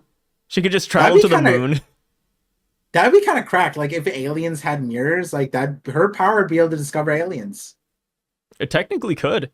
I mean, dude, Brûlé is kind of nuts too because she can reflect like the opponent's attacks with her mirrors too. And she created like She little can also, like mirror clones of people. yeah, Yeah. illusions. Like she turned a monkey into Luffy, and a lion into Luffy, and a gorilla into Luffy. Like that's kind of wild. Oh yeah. Man, I love Brule. Her power is actually nuts for this. Like this, if the daily stuff and all that conversation pans out, they need Brule to do the cosplay. Yeah, Brule would be really good here, huh? Yeah, She could yeah, be like she'd the be evil great. witch in the kingdom. She could literally turn all the people that look like Dorian Broggie. Oh, you're right. Yeah. Dude, honestly, Yeah. like if this is like a RPG type thing going on, like imagine if Kinemon was here. He could easily make all the clothes. Kinemon, they would love. Oh, Sun God would love Kinemon. Wait, that's kind of ironic. The Sun God would love Kinemon. Huh. Yeah, huh? He Huh. just puts a leaf on their head and then boom, here's your Elbaf clothing. Bro, I hate his power. Not that I hate his power. His power is cool. It's just like silly. You know what I mean? I know Yeah. that sounds so funny for Like One Piece. I feel it's like just like it might be the worst devil fruit to actually eat. yeah, it's like weirdly it's like it's almost like so random that it's like why, you know? And a lot of things in One Piece are why, but like Kinemon has too many of those. Why was his butt not put on correctly on Punk Hazard? Why did he survive 4 hits? Why is his devil fruit like that? He has too many feel of like- the whys that makes it mad. Yeah, I feel like a good timeline Kinemon would kind of be like Erza from Fairy Tail, where she changes her costumes and she gets powers based on her costume. So like, dude, imagine Oh, if Kinemon you're could do that, where he puts a leaf on his head and it's like, oh, now I have samurai attire. Now I'm good with the sword. Yeah. Like that'd be a good version of Kinemon. Like I feel like Completely maybe he forgot can do about that. that. Like maybe that's his awakening. No, his awakening would just I- affect other people. It wouldn't do that. Yeah. I completely forgot about that about Erza. That was probably one of my favorite parts of that show. Yeah, just Erza. Everybody loves Erza, man.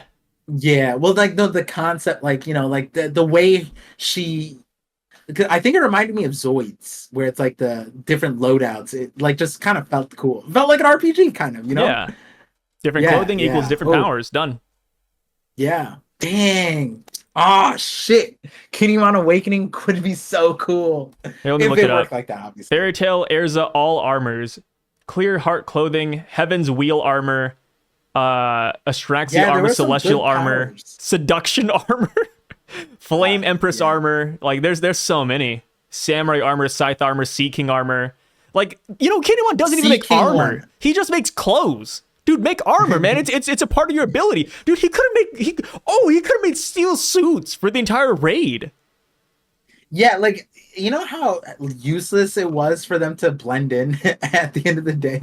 Like It was a surprise factor. It got the job done. Like Kinemon did have a Yeah. decent role, but at the end of the day, like, would it have mattered?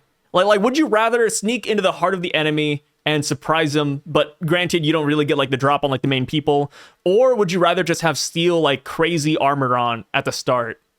Well, because also like because once they get hit, it would just disappears, right? Yeah, it disappears Like easily. that's why they used it for like sneaking in rather than like function. Which is like that's another thing about his power that sucks. That's a crazy ass, is that stipulation. Yeah, I don't like that. you get hit and it's gone, and it's like Yeah, isn't that a nut stipulation? And that's a paramecia. Like, I'm trying to think about other paramecias. Dude, imagine Magellan. Well, I guess Magellan has a downside because he has diarrhea, but he has the venom fruit. Yeah. But like, imagine there's another stipulation. Like, oh, Magellan could only use his venom powers from 4 p.m. to 6 p.m. It's like, no, well, like, why give him that stipulation? Kinemon Yeah, gets and hit, and then all of a sudden the costume's gone. Like, come on, He's naked. dude. Like, yeah. give him the costume. And then this is what I'm saying about the whys, because like not only is that a weird stipulation, but like why did we need a stipulation on such a useless ass power? Yeah, right? Like, dude, if you stipulations are for like people like Sugar, right? Like, oh, you touch them, Yeah. they vanish. They can't fight back. It's like, okay, give them a stipulation. You know, like, where's the stipulation there? Yeah, Kinemon's The literally just drawback. like Oda like hated Kinemon. And then he made him survive, though, dude. Yeah, like he couldn't even give him a power and just like let him rock. Like at the end of the day, Doflamingo could just like do this. Like he's a string fruit. He could sew up all the clothes instantly. No stipulation there. You smack the shit out of his clothes. Yeah, like Doflamingo's a paramecia. Dude, he healed his heart. He repaired internal organs. Imagine if he had something like this. Oh, you hit Doflamingo one time and then all of the strings he ever created breaks. It's like, what? Huh? Let's not forget, like, What do you mean? Like, his birdcage was impervious to Fujitora and Zoro. They're Like, hockey. They hockeyed up their blades, and it Kinemon didn't cut the string. Kinemon just gets smacked. He goes naked. It's like, all right, brother. Like, Yeah, I'm done, man. like you know what this is? This is when we played D&D and we had to roll for devil fruits, and I got the bean fruit out Yeah, of all, and like and they told me that I like out of the list. I had the worst fruit, and I was like, "Come on, what do you mean?" And yeah. I I'd think be I, so afraid to eat a and devil fruit. Just in the like off chance I get Kinemon's devil fruit. yeah, after That's that so D&D scary. session, I think I'd never eat a devil fruit. My luck has it, it's like because my luck would be I would choose like something that looked like kids fruit, right? And it's like no, now you shit fucking nuts and bolts. Like you don't get magnetism. You get You nothing at get all, man. yeah, you get recycle curve bullshit. You can only eat now. Oh god. God. So speaking of recycle cur, we gotta move on from that theory and this topic of conversation and talk about this goddamn giant room. So we see the Yeah. cage and everything. We see the Lego blocks on the ground. We see the sewing machine, which is pretty big sewing machine to be honest. And we see Chopper. Chopper is actually right outside of the cage, and he has a collar on him. I think it looks like a steel collar because Zoro actually rips it off. But yeah, like Chopper is getting that special treatment. And it kind of makes me wonder, Special. like special treatment. You know, like what was the plan You with said it like a Chopper? positive. Like, would Chopper have been put in the role playing game later as a guardian, a shrine deity, or was he actually just going to be a pet or slave? Like where are you with Chopper? Maybe Chopper was gonna be The mascot? farmed. Oh, No, farmed. for his fur to make Oh. clothes. No, I don't think so. That's so much work for so little clothing. That's true. Maybe he was in like maybe she saw him in Fuzzy Point or whatever it's called, and is like, "Ooh, I could use that." Because we Mm, also don't know the circumstances in which they arrived were. here. Yeah, like not just here, but like here, so like whatever Mm. state she saw Chopper in, maybe that's what I'm saying she, but that's what Sun God kind of was waiting for. It was probably like maybe they saw Chopper in Monster Point because like Chopper was, and they put him in the cage until like to try to evoke Monster Point. I don't know, like maybe that's why Chopper wasn't put in. It was because they saw Monster Point and they're like, I can't put Monster Point in there. That's too cracked. Because at the end of the day, I don't think they would have put Luffy in there if had they known his strength. Had they known Zoro, Luffy, Sanji, if they known their strength, I don't think they would put them in. Like if they knew the Dorikis, I don't think they would put them in. So that's probably with Chopper. Maybe they couldn't put him in yet because they didn't know the strength yet. That could be it. Possibly. Yeah. That's not bad either. But I mean, with the Straw Hats, like you said, we don't know how they got here, right? For all we know, the Straw Hats wanted to be here. They signed up for this adventure, or maybe they were just like kidnapped and put in here. Like, there's so many different possibilities, and that's when the hallucinations, I believe, are going to kick in, right? We're going to see like what wacky adventures led them to this instance. It's like The Hangover. Like, there's a Yep. chance that maybe they heard something or they thought this would be a fun little side trip. And then they're like, oh, like, let's go for it. Like, maybe the sun god is standing outside of their house saying, hey, do you want to get an Elbaf experience for little people? And they're like, hell yeah, Yeah. let's do it. And then they came in here. Yeah. Yeah. It could be that simple. And that still begs the question of how the Straw Hats got to the island that like the sun Yeah. god is on, that so much so that like Dory and Brogy and their ship, like they're completely separate and still in the water.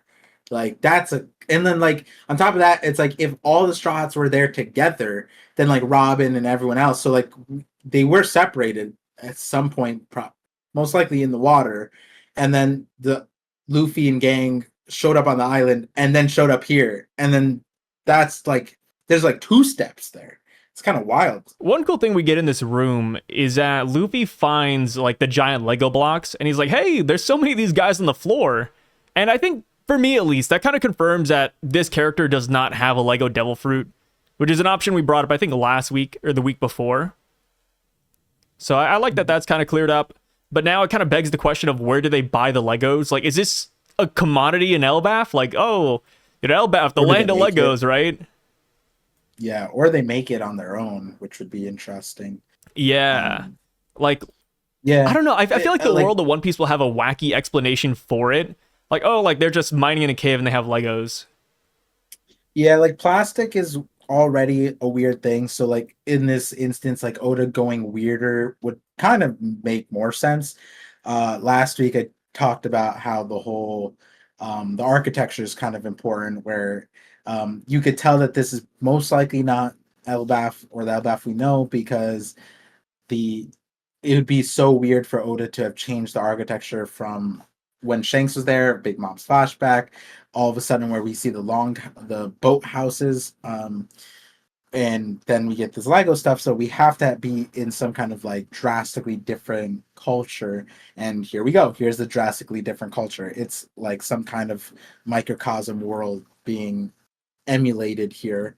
Um, and the thing is, we have yet to see Legos, and that is in the context of there being a toy mogul in the world of One Piece, where Wapol is literally like The what was toy god. he's yeah, he's like Disney, but like without the The like family friendly the nature. yeah, and without the entertainment part. Like he has all the toys, he just doesn't have like the other stuff. And it's like kind of what's the other what's a good company? Not Matchbox. The company that makes Barbie. What's that company? I don't know. Let me look it up. Martell? No. It starts with Hasbro? M, right? Hasbro? Hasbro would be a good one. Yeah, Hasbro is a good one.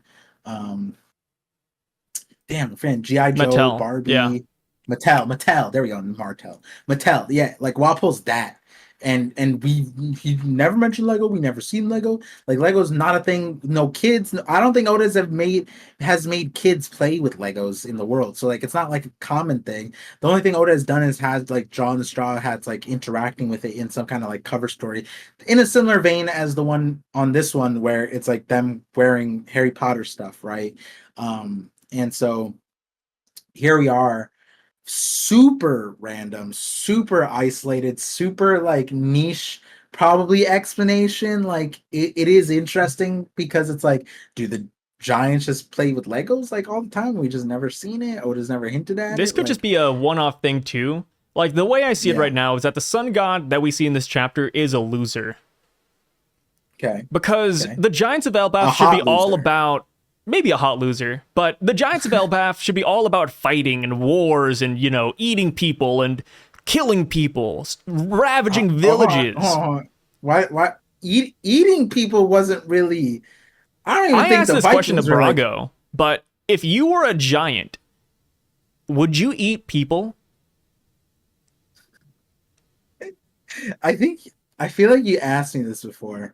Remember? Oh, you know what it was? It was the there was that scene where the giants were like disembarking from their ship, and it just looked like one of them was eating the Oh, yeah, it dude was on the holding the guy ship. up like this. Yeah. Yeah, like it was like Attack on Titan esque, and I was like, "Sai, do you think he ate?" We were talking about. Do you think he ate them? And my Like, response was, you know what? It's okay if he does. yeah, I don't know. I was like, "Is it cannibalism?" Yeah, now I remember. Is it cannibalism? Like, I don't think so, or something like that. And I'm like, I think it is. I I don't don't know. know. Like, Like, I feel like you could eat people if you're a giant, and it wouldn't be like frowned upon. wouldn't it be like Shaq eating babies?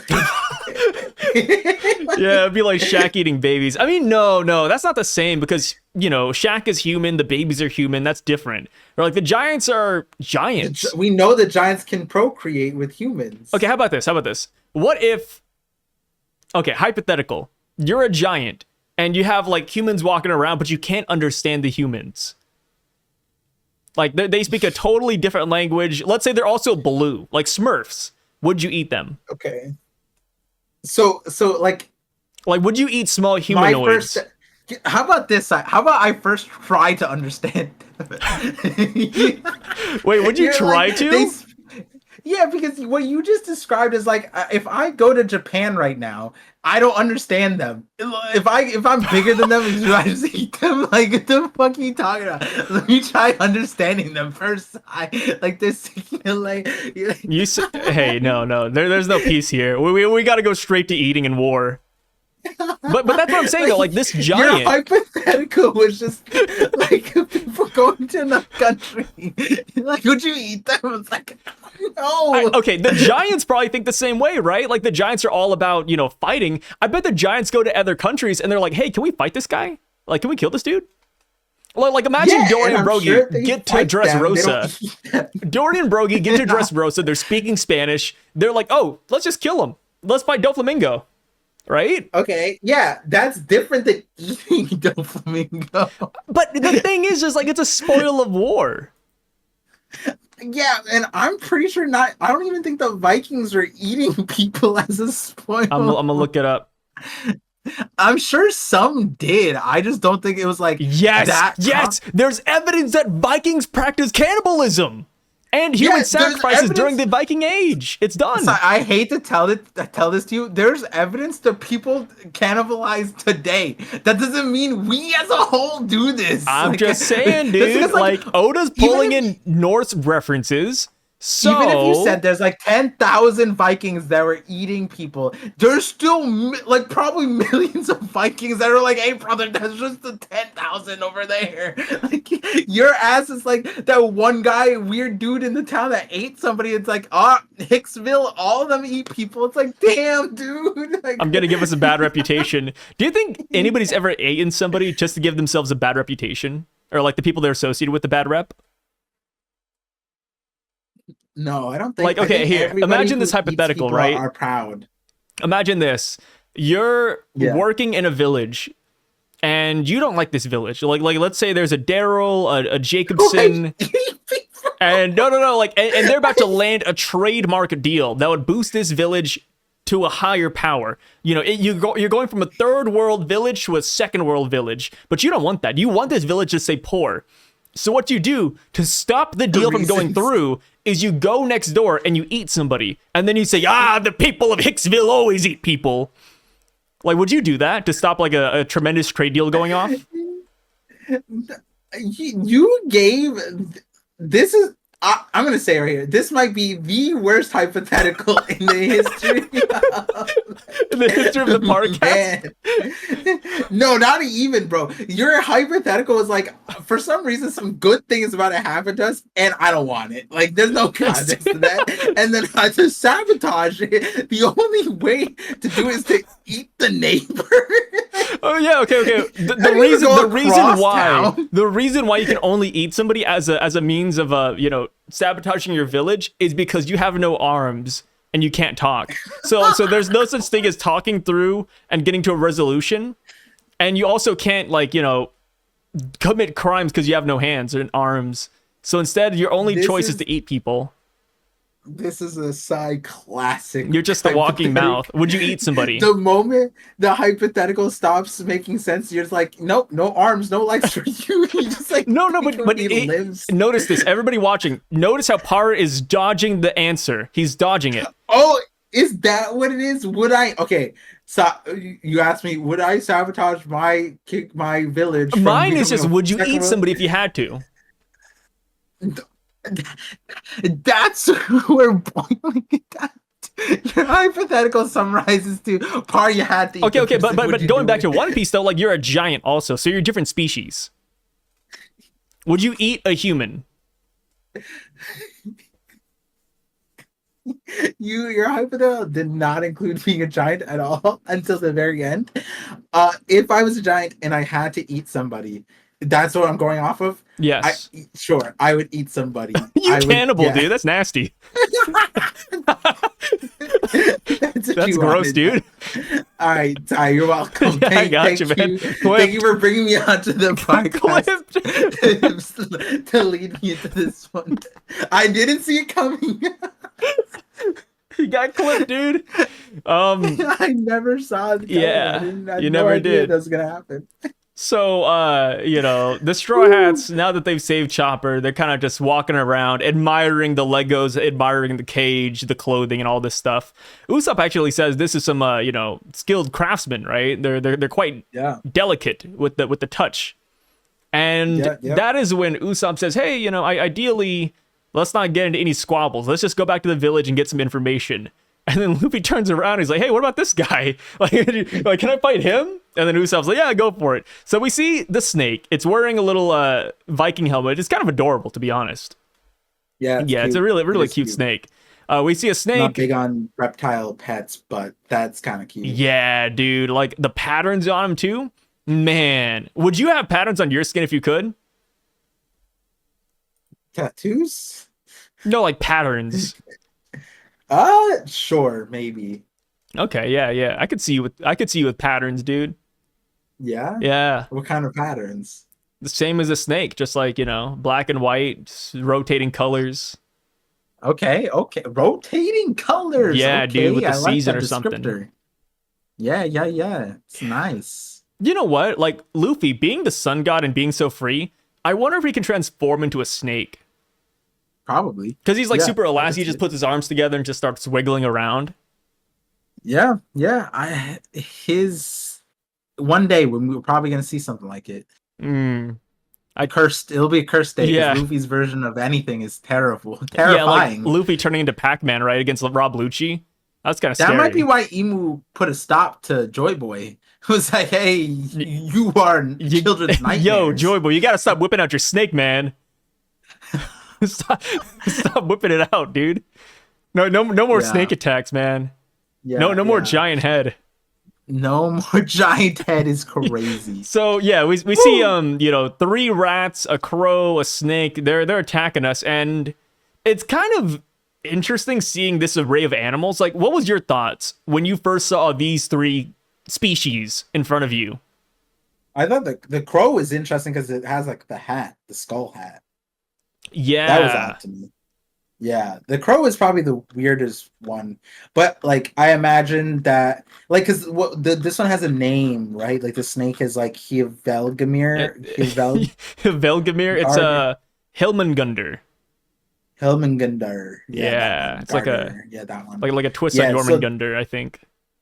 Yeah, so like I imagine that they're all like references to something, and we're probably gonna eventually get that. So that's probably what it is. It's probably not as odd as I think, but it's just like on the surface, that crow is probably like it just felt.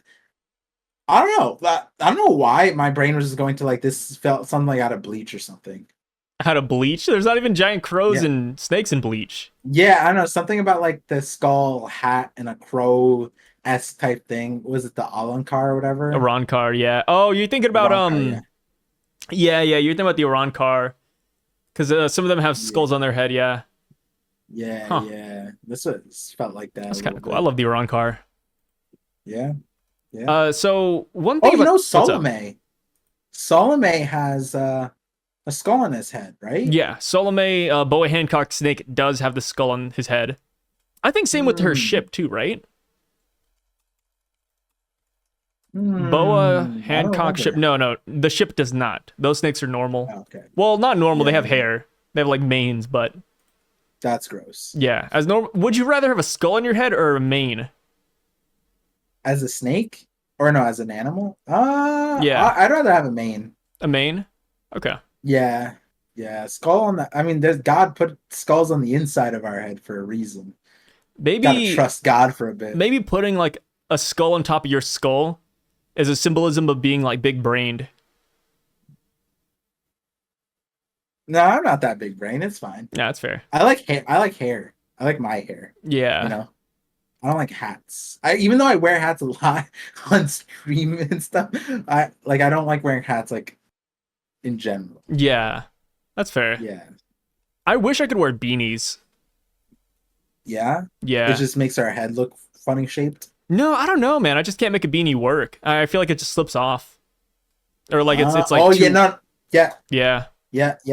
Like hats. It's not that's ideal. my thing. Like once the hat comes off, then I look like. That's why I don't wear headsets either. I hate like head dent. Yeah, I'm scared of that. So that's why I only wear earbuds. I don't have any headphones. Yeah, me either. I've never had headphones. Yeah. Yeah, That's yeah. horrifying, dude. You see those screamers like take off their headset and it's like, yo, they got like a actual like dent going on there. I didn't even. That was later on. I mean, like in college and high school, and never headsets. I was always a. I if I had like, I remember Xbox had like some kind of headset. I'd always wear them behind my head and like spin Yeah. it. Yeah, it's a lot better that way. And it looks cooler too behind your head. It's like you got that swagger as a kid. Yeah, and then when like Tyler one had the head dent, that's when I was like, bro, I've been on the right train this entire time. I could have been that guy. Tyler's so funny, dude. Love Tyler. Yeah, yeah, short, strong, and successful. And I he's a could have nice been guy that too. guy. I've heard nothing but good stories about people who've met Tyler one in real life. Yeah, I imagine so.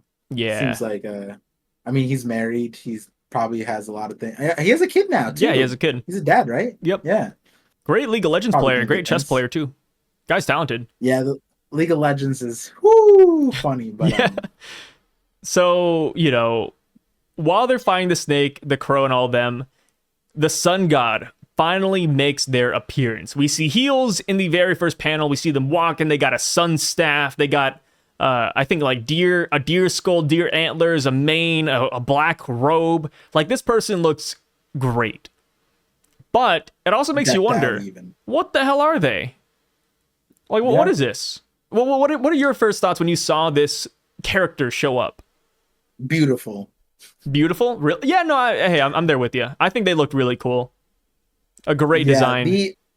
I think you pointed it out, like the whole like intentional, like the outfit feels super contrived almost. Yeah. And I didn't get that until you said it. And then like when I think about Giants too, the way Oda has been portraying the Giants, even like look at the Straw Hats, they're talking about the gear, it's more revealing. Like the Viking aesthetic that Oda has portrayed so far is super revealing.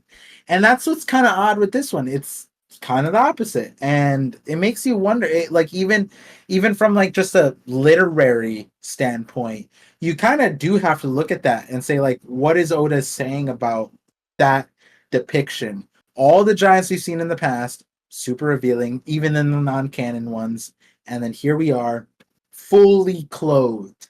And I would even the Yeti Cool Brothers, right? Yeti Cool Brothers, I think we saw their arms and legs and everything. And they're Yetis in a cold environment. They weren't even wearing clothes. They just had a straw hat, I'm pretty sure. Well, they had clothes, but like and a straw hat. But like we saw their arms, legs, hair, everything. And so here, not only do we see it fully covered, right? Which kind of works for the whole like reveal of who this is and the shock and who is the sun god. Like it plays on that. It also contrasts all the giants we've known so far. It also is like a huge highlight because one thing about the giants that is significant is their weapon. And right now, literally Dorian Broggie, they convinced themselves to stop their fight because their weapon broke, and then they went back to Elbaf to get weapons and to continue fighting. And that was like something Naomi was like, I can't wrap my head around this. And that's something Oda highlighted just 2 chapters ago. And here we are with like a non-weapon accessory for this said sun god that is a sun shape. And so it's like it almost feels like super contrived also for the extent of like when we say sun god, we've been introduced like this person's most likely sun god. Right? It hasn't been confirmed that this is sun god. We're just kind of like assuming so, right? Because like the straw hats were Um, said the sun gods are this way. The guy said sun gods that way. They went this way, and then here's like the room, and no, then this sun this god, is the right? sun god, yeah. So when they walk in, they say Like my beloved temple, and then at the very end, the citizens yeah, of the town say the sun god is the sun incensed. god. Yeah, yeah, yeah, yeah. You're right. You're right. Yeah. So they know that the sun god, right? And so the other part that's kind of contrived too is like when the term sun god, we put that on Luffy, and we've had many tries and attempts to explain why he's the sun god. I mean, that's part of that's like why was Joyboy, why was Nika, why were they the sun god?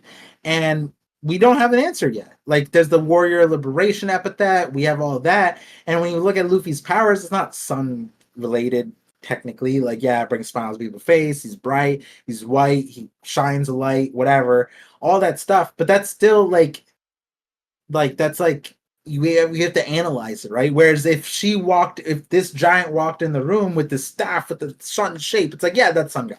You know what I mean? It's like it's almost like they're dressed to be sun god.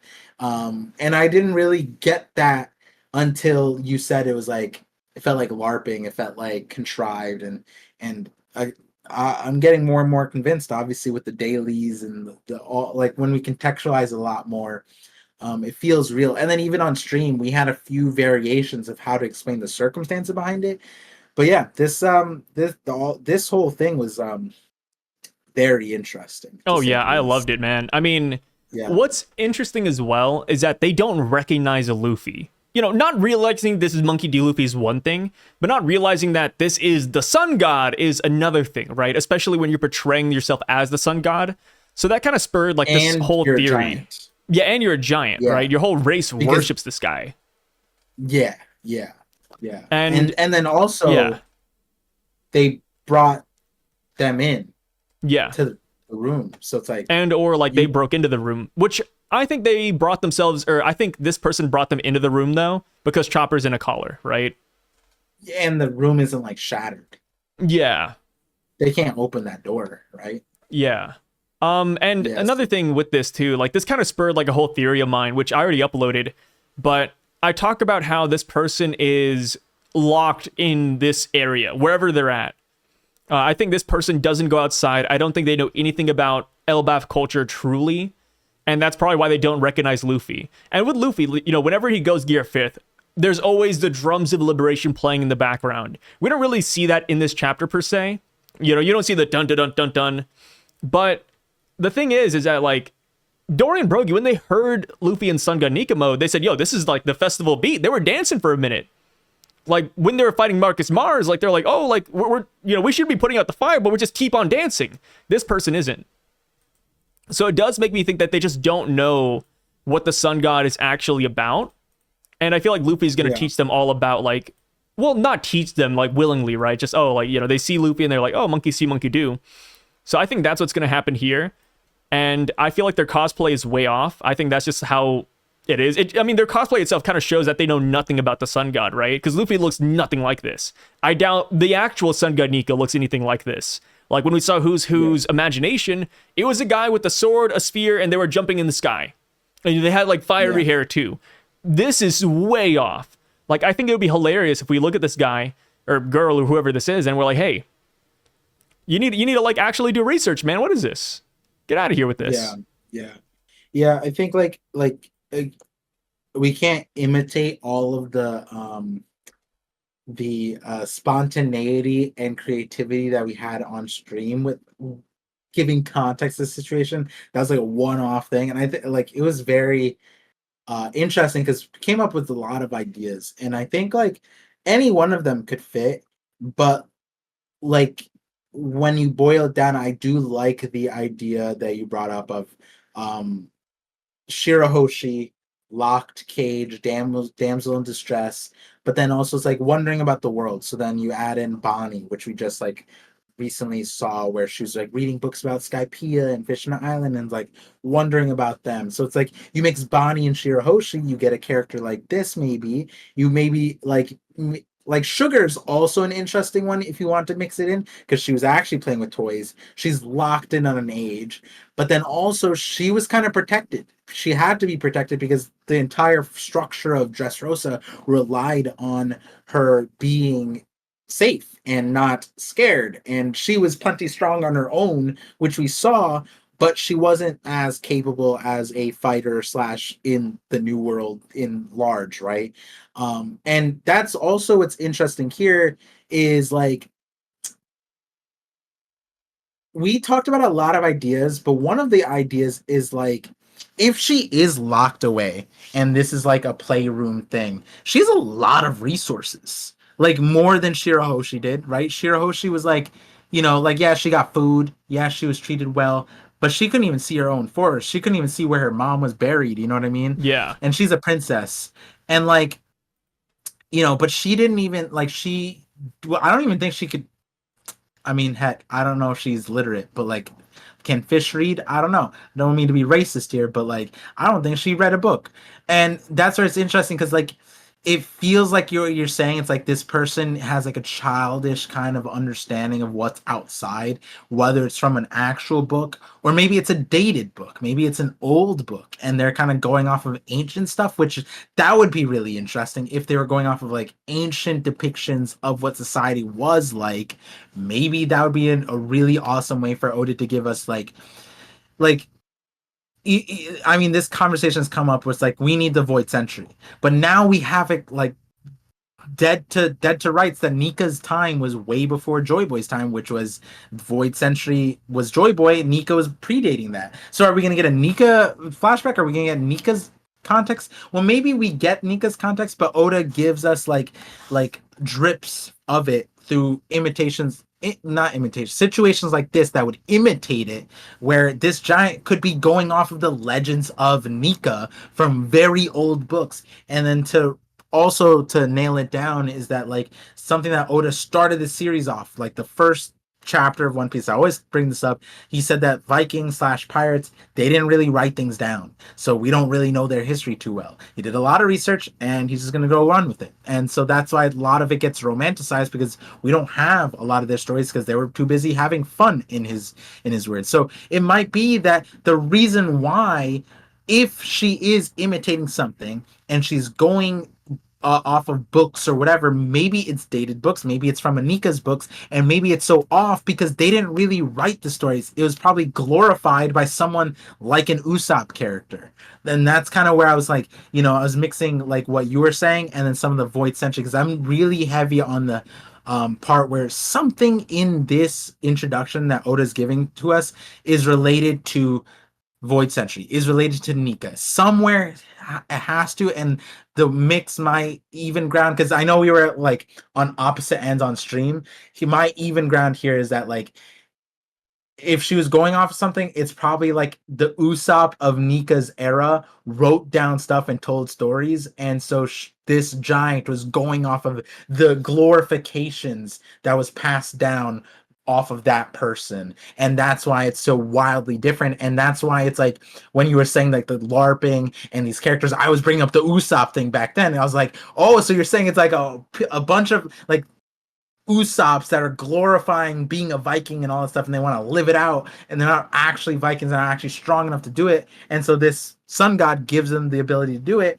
And then on top of that, on top of that, like the whole capability to do something like this is also kind of like they have the Legos, the plastic, but then also getting people. If they're locked up, one of the things about Shirahoshi is that she couldn't really get stuff, right? Like that was another aspect to it too. So like the sun god would also be having people get people, like kidnap people. Like I'm not really sure. Like at this point, is the people on Wano that are being kidnapped like part of her stuff too? Like that'd be kind of wild to tie that in.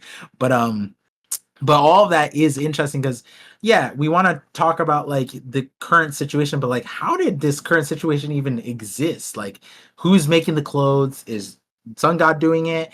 Where are the Legos? Are they building it? Are they buying it, like you were saying? And then where are the people from? Are they generationally here, or are they being bribed or advertised into it? Are they being tricked like the kids on Punk Hazard, where the parents are like, oh no, my kid is sick, Caesar's like, I can fix them, and then they brought them here? Is that what was happening? Like we don't really know. But what's interesting about that is that all of that stuff kind of ties into Elbaf in the first place, because a lot of Elbaf has like weird kind of parental roles. Like Mother Caramel was literally trafficking kids, and then like you stem off of that, like Big Mom is like, yeah, like she's related to Elbaf. Her story starts with Elbaf, and her story starts with like her parents abandoning her there. So like, what if these people are similar to that? Like they were abandoned by their parents on Elbaf for some reason, like to see Mother Caramel, but Mother Caramel doesn't exist anymore. What if this person took up the mantle of Mother Caramel? Like, what if that's the that could also be the thing too? Yeah. Like if people revered Mother Caramel and Mother Caramel died and they hate Big Mom, maybe they still need a Mother Caramel, which is stuff that I was talking about on the stream a little bit, which was like this person Like they could be using the people for proxy wars, which is like you're saying, oh, this person's a big loser then. And then the other part was like this person could be like selling these people. Who knows? Like Mother Caramel has set a crazy precedent for Elbaf. So makes you wonder where this person stands, and we have no idea yet, right? Yeah. But we might get an inkling as soon as Luffy breaks the other fourth wall, right? Like once that happens, we'll probably figure out a lot about this person Yeah. for sure. Um, Yeah, right now I'm kind of on the boat that this person is I hesitate to call them another princess, but I do think it's Yeah. going to be a woman. yeah, That's kind of where I'm at right now. And as far as why this person is bigger than your average giant, or at least bigger than the giants, we've seen, is because I think this might be an ancient giant even. I think this could be somebody related to Oars, Oars Junior or Senior, whatever have you.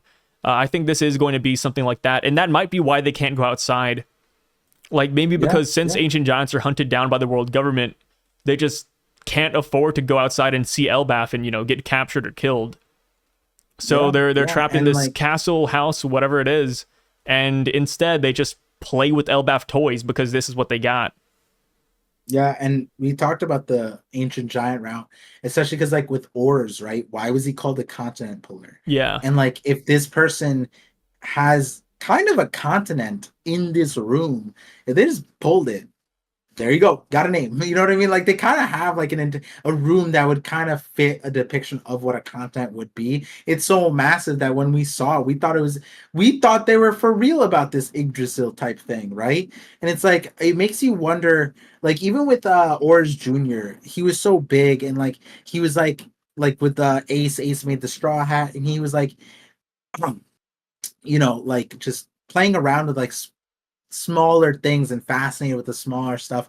Makes you wonder if it pans out here that this is where we get ancient giant stuff, which would be a crazy way to get introduced to Elbaf with the ancient giants, which again, like one of my favorite things about the idea is that ancient giants, like I just want to know what Oda's going to do with that. And hey, if this person is it, they're going to look kind of cool then, right? Like at minimum they're going to be like they got the oars teeth going on probably. yeah. If they're a girl too, Oda's gonna cook with the design. I think they're that's gonna for look sure. great. And the thing with the thing with this character and the thing with the ancient giants in general is that when Moria had Oars under his control, like I know this isn't Oars specifically, but one of Gecko Moria's final attacks was Shadow's Asgard, which people thought was kind of strange because like all of his attacks beforehand were like Japanese. Like, Kakume, he had all the shadows, but he called them Kage. And it's like, yeah, like this is pretty cool. And then all of a sudden, Shadow's Asgard. It's like, what? Huh? Where'd this come from? Yeah. Like what does this have to do with anything? Technically, this room would have been perfect for Moria to house all of his people in because there's no real sun apparently. Yeah.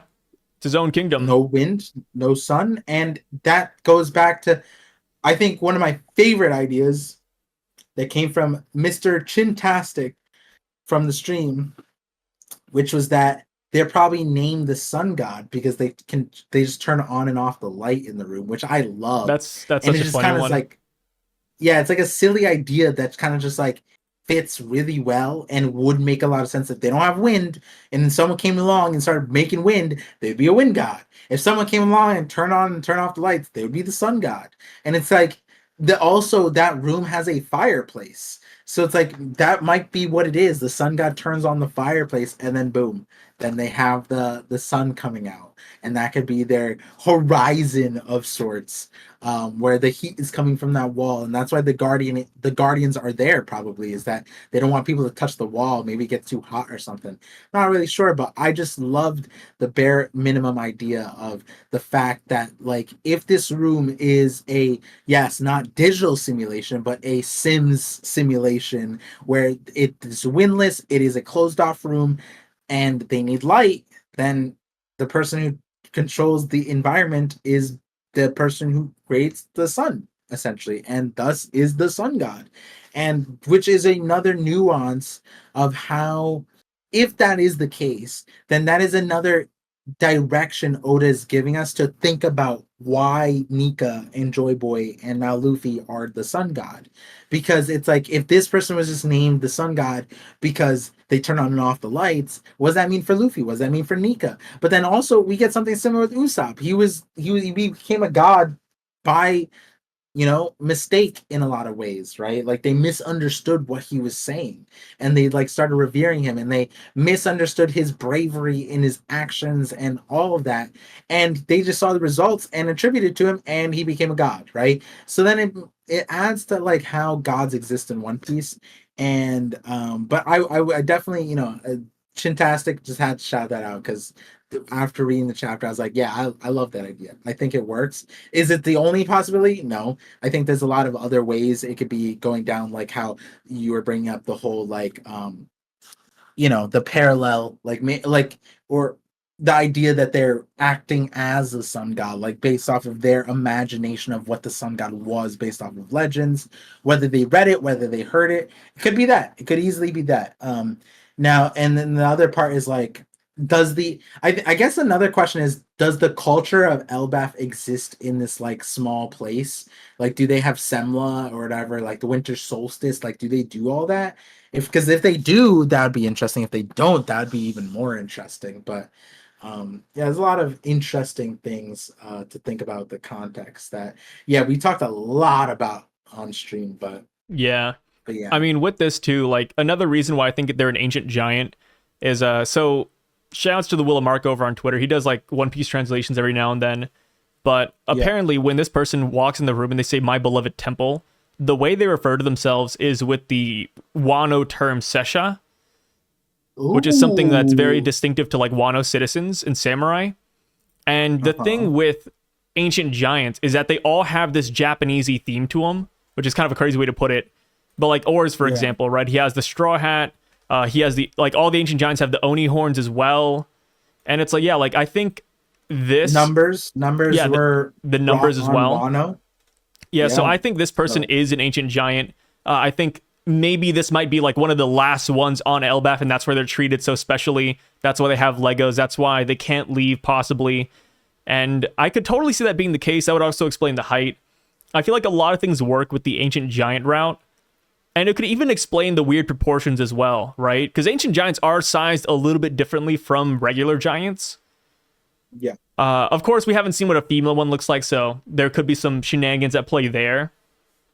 But yeah, there's a lot of cool things rocking with this. When Luffy punches the snake, though, something that's kind of interesting is that if you look at Luffy, the horns on his helmet actually meld with his head. So Luffy looks like he also has Oni-ancient giant horns. Yeah, that is interesting. You're right. And another thing I saw too, and I don't know if this is something or nothing, but when the snake is defeated, they have like this black substance coming out of him. Like, it's not fire, because you see the fire in the background. It's not blood, because it's actually like, spewing out of him, and Luffy's the one who punched him. And it's like, wait, what the hell is that? It kind of reminded me of the Gorosei when they get like injured and they regenerate. But I'm like, there's no way it's that, right? It could be blood where it's like they hit the ground and it's like from the mouth, like spurts on the up. other side. Yeah, like on the like if the mouth is on the other side too, then it's from the mouth. And it just like looks a little awkward. But I see what you mean. I just realized something interesting, because like Luffy and them jump on the cat, and like if the cat was a pet, wouldn't the cat just run back to the owner? I don't know. Because the cat's also crying and his nose is like, snotting up. And then he's also super injured. But like, if he wanted to go to safety though. The Straw Hats are right in front of him. Right, but now it's on top of them, and he's running, like the cat is also running away from the thing. Like, wouldn't it be safer for the cat to just run towards the owner so the owner can take care of the Straw Hats on top? You know what I mean? Like I'm thinking about my kid, right? Yeah, I see what you mean. If my kid had something wrong with him, he, instead of running away from me, he'd run to me and be like, fix it. You know what I mean? Okay, but imagine this. Imagine, before your kid runs to you, there's a 10-foot Shaquille O'Neal with a gun pointed at your kid's head, between you and your son, and he's like, you gotta go that way. and he has the gun pointed at your son, I think your son would just continue running so he doesn't die, though, right? Yeah, but there's no Shaquille here. Shaquille is Luffy, Zoro, Usopp, and Nami and Sanji. Yeah, but they're like on. I guess they're like on top. They're like, I don't know. And plus, like, they took him down in like a single hit, so it's kind of like a Shaquille O'Neal just slapping a kid around. So I understand the cat like not running to the sun god right away because they're under threat of death. Yeah, but they don't even tell the cat to go a certain way. The cat's just running away. Now, well, to be the fair, sun god isn't a divine fury. So wait, that's interesting too. Yeah. When the people say the sun god isn't a divine fury, doesn't that kind of imply that they've experienced this before? I would say so, yeah. Interesting. But also, like, with the cat too, like, we see the cat, they say nya, it looks like they're ready to fight back, and then we see a bam, and then they're riding him. So it's like, it looks like they did beat the cat up again. Yeah. But then still, I feel like the cat running towards the owner would just make more sense. But but then the other part is but evil Shaquille like, I'm kind of O'Neal getting will Big stop Mom him. vibes. Like, if they're saying the sun god is in the divine fury again, that's kind of like Big Mom on Topland, where it's like, oh no, her hunger pangs again. You know what I mean? Like, maybe they're used to this. But that wording, it like, also sounds like something a role player would say. True. Like, it's so back, over it's the like, top, right? Like, even on TCB, it's a little bit different, but they say, "Oh, the sun god is incensed." It's like, all right, like all of these sound so stupid. They were sniffing, dude. I thought they were sniffing it up. I was like, yo, the sun god down. is incensed. The sun god is in divine fury. Like, these are, dude, they're a bunch of nerds, brother. I think they're all a bunch of nerds. Yeah, this is what happens when they don't do all their dailies. Like, they don't meet the thresholds of the divine god's fury for you not cleaning the cat poo-poo. You know what I mean? We didn't like, do it, guys. Yeah, that's probably what it is. They're like, oh no, our dailies. They even say, oh no. Now I look at it like, oh no, the sun god isn't a divine fury. Yeah, like on. All right, let's by now they now know who Quartzark is. If you or I were going about our day and then Quartzark rains down. Wait. Should we explain who Quartzark is for people who don't know? Like, can you please explain who he is? I don't know who Quartzark is. A 27th dimensional being that Sai made up, and he constantly raised his dimensional level as needed. And then and like, for example, Sai was like, oh, Par, he is foreseeing a 29th dimensional war among all the dimensions, and that is why he's speaking to the third dimensional being 500 years in the past. This is a story Sai created on the 50/50, and now is a Twitter handle. Someone took the Twitter handle Quartzark, and this exists. This is now real, and we might end up creating a church of Quartzark at this point. But the point is that this is a godly being that Sai constantly relies on to substantiate his hypotheticals. And he started doing this in the streams and now on the podcast. No, you're the one who made him up.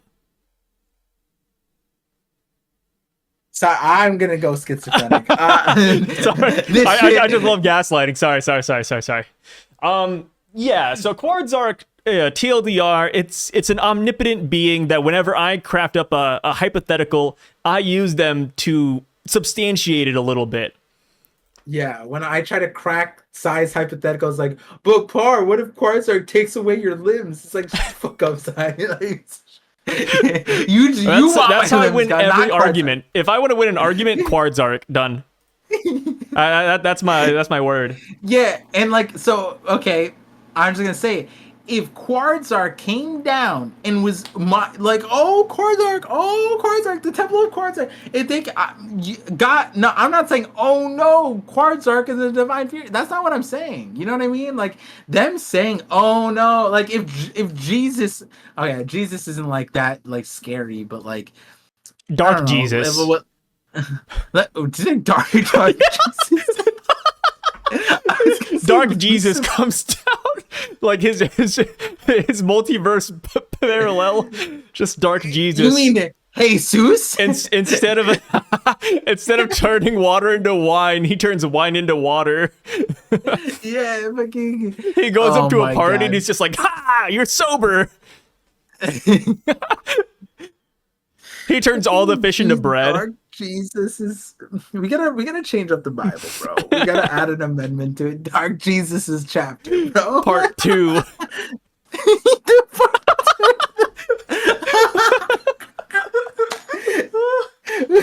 We go to a church to propose him. Instead of the 3 blessings, it's the 3 curses. Yeah, like, do we talk to the Pope about this? Like, Or did vice you read versa. Part But 2? yeah. Did you? My God. Did you check out the newest update? Dude, you know how hard church would go if they had like weekly manga updates? Dude, I would be a church YouTuber. That'd be so cool. Like, imagine predicting what the Bible would say next. The Quran? I can't My God, like if they just had additional text released every week, like no, and then there's leakers too, like spoilers come out for the Bible. And then imagine the conversation. Tongues, like Yeah, like, we don't understand. Yeah, you need translators. You need TCB to translate the tongues. They use GIFs instead. Like, this is the word of God. Yeah, imagine the hints for the spoilers too. Like, there's GIFs of people like running. Just wouldn't that just be the weather and shit then? Like, isn't that what people did? Like, oh, these are the teasers. Like, weathermen would just become the leakers for God. Oh man, would you read spoilers for the Bible? Hell yeah! What the if it was like fuck? prophetic, That's right? Yeah, you'd kind of have to, right? Isn't that what people did back then? Right? When there was a time when the Bible was like concurrent, right? Was it written all at once? I don't know. Was the Bible written all at once, or like was it over time? I think it's a compilation. No, I know the scrolls of Buddha are like written over time, so maybe the Bible was. All of them are like stories compiled over time and then yeah, written by. It's like an anthology, really. Yeah. So it's like that's my guess. But yeah, dude, like Part imagine, 2, baby. Yeah, like I think, dude, religion would go crazy if any religion and every religion had weekly updates. Yeah. Imagine the power scaling debates. Oh my God, I can't even think of names like Earl and Sven. I'm just making up. I don't know, like Cain and Abel, right? Like if they were in their primes now, like Dark Cain and Abel. In their primes, Dark Jesus was probably. That's a highlight of this year. Dark Jesus, bro. Jesus. Hey, did you see Adam and Eve in the newest chapter? did you see there's a second tree? Yeah, Dark Noah and Dark Jesus. Yeah. Dark Noah floods the animals. Yeah. No, Dark Jesus leads the animals onto his boat and then he gasses them. Dark Noah, you mean? Not Dark Jesus. Also sorry, Noah. Dark Noah. Yeah. Oh man. Oh, that's so good, dude. Woo. I mean, funny enough, it does have some relevancy to One Piece, considering like the Noah's Ark and stuff. Yeah. I mean, like the Adam and the Eve Noah being at the bottom of the ocean rather than at the top. Yeah. But like, dude, what if there was a Dark Noah of the Void Century? That's why. That's why the Noah's Ark is in the bottom. Apologized. Yeah, and they apologized. He's like, "Oh, I couldn't stop Dark Noah." Dark Noah. God damn it. Who's strong? The power scaling. Too many Dorikis. Oh, that's so good. Dude, but like again, going back to this sun god thing, it's like I feel like maybe this is like I want to catch myself in the, you know, like when you come up with a theory and you convince yourself and like you just start painting. I try my best to like not paint like the lines super hard to support it, but like it really does feel like when you read into this chapter, especially, the lines feel like what you're talking about, the LARPing. Yeah, like contrived gameplay. Oh no, the sun god. It feels like a daily occurrence. Like, oh no, the dragon came. We have to slay the dragon. And yeah, it's like, I have to feed the needle god. I gotta go. Don't. Also, like when he says, like, also heed this warning. Do not follow this road. Rabid guardians protect the sun god's temple. It's like, okay, all right. All right, you didn't need to read it like that. You read it like straight up like what? I'm a nerd, dude. You read it like you were doing a voice actor audition. And maybe I was. Hey, guys, Delicious in Dungeon Season 2. I'm here. Nice. Yeah. Wait, what is that? It's a great anime. I just finished watching it. Delicious in Dungeon? Yeah, I love it, dude. It's so fun. It's like Wait, what? I've never heard of this. it has the same vibes as like early One Piece, with like the comedy and the humor and like the characters and how they get along. I think it's great. Delicious in it's an anime? Yeah. There's 24 episodes. It's one season. Season 2 got announced. They're working on it. Emily Rudd, it's new? the person who plays Nami, actually voice acts one of the main characters. Oh, in the dub? Yeah, in the dub. Oh wow, you watched the dub? Yeah, I watched the dub for it. Oh wow. Yeah, I'm pretty interchangeable. Like most of the time, I kind of go in between like dub and sub. I don't discriminate. Wait, no, this means you watch it with your wife. Yeah, that is also true. Yeah, so we finished Delicious in Dungeon the other day. Great series. It's about this guy and his party, his RPG party. Well, it's like a fantasy party, but they went down into a dungeon. They got wiped by a dragon. His sister saved them and teleported them out of the cave. And then now he has to get back down there and save his sister. And the reason why it's called Delicious in Dungeon is because it's not focused on fighting and action. It's focused on eating the monsters that they kill. So like they'll kill a like monster. Toriko. Yeah, it's like Toriko, essentially. It's like modern day Toriko, where they kill something and they're like, hey, how do we cook this, right? Like, what should we do? Mushroom stew? And then you actually see them cook, and they make, different foods every day. They have like fun little spins on how they cook monsters and how they prepare the meat and how they acquire it. It's a lot of fun. Yeah. Oh, yeah, I'd give it like a solid, like, I would honestly give it like a 9.5 out of 10. Like, there's no complaints I have with it. It's funny because like it sounds like we're on a detour, but I honestly do think that like what we talked about at the beginning, like the dartboard thing that Oda's doing here, not necessarily that, but like it's kind of like with Egghead, right? When we first saw Egghead, it was like we saw Mario, we saw Jetsons, we saw Astro Boy, we saw Zelda, we saw not Capcom, Dragon Ball, Capsule Core. We saw so many things combined together. Obviously, all things that Oda has mentioned that he likes slash like kind of makes sense that he would like, given his era and slash what was popular at the time, was popular in Japan, what's popular worldwide. And here we are, RPG, starting it up. Why wouldn't he be pulling from popular stuff from across the world, from across timelines, like especially if we know that he loves these games? And it's not just he loves popular games. No, he's referenced like niche games too that like a lot of people don't know. And that's the other thing is like the access that Oda has also, like he's talked about it. He said that like from Your Lie in April, that being like one of my favorite series, and he said that's one of his favorite series, a series that makes him mad and he's jealous about because it's a series about music. And I think that specifically, he didn't say it outright, but like I think specifically was that like it's obvious now that Oda wants to do music, but I think what Oda was like really impressed by was the way that the manga captured music in a manga format, which is very difficult to capture music, and that's something he wants to do. And obviously it's music is going to always be a lot easier to portray in anime format, which Your Lie in April became a lot more popular, I think, with the anime. But what he said was that he had the manuscripts of Your Lie in April, and he read them because he had access to all of them, and he read them on the way back from like the train or whatever. And the next day he made all of his employees read the manuscripts. And so it's like, if he has that kind of access in his own studio, I don't even know Your Lie in April, what like publisher or whatever, if I don't think they're Shueisha. But the point is like with games, like he's also in the game world with One Piece. He's probably had a lot of gaming companies like propose a lot of different ideas. He's probably studied a lot of other ideas. He likes games on his own. So I wouldn't be surprised if like the thing that you're talking about, that show, Oda could reference that, even if it's a recent thing. Like a more recent thing might even be more grounds for him to be like, yeah, I'm gonna pull references from that. Why not?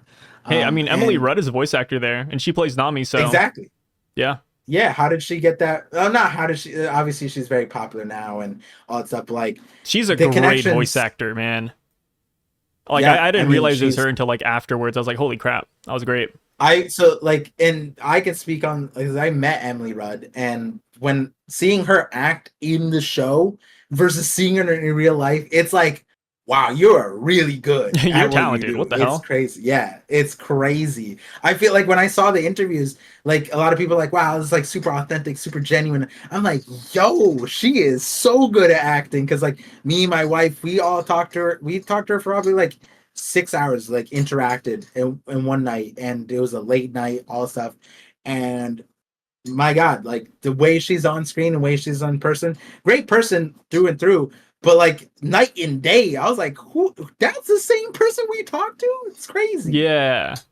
No, I think yeah, I think it's a great show. I 100% recommend it to anybody who wants a lighthearted adventure. A lot of comedic bits. It made me chuckle a lot of times. I think the comedy slaps, and I'm living my best life right now between that show and the comedy we're getting here in One Piece. I think it's A1.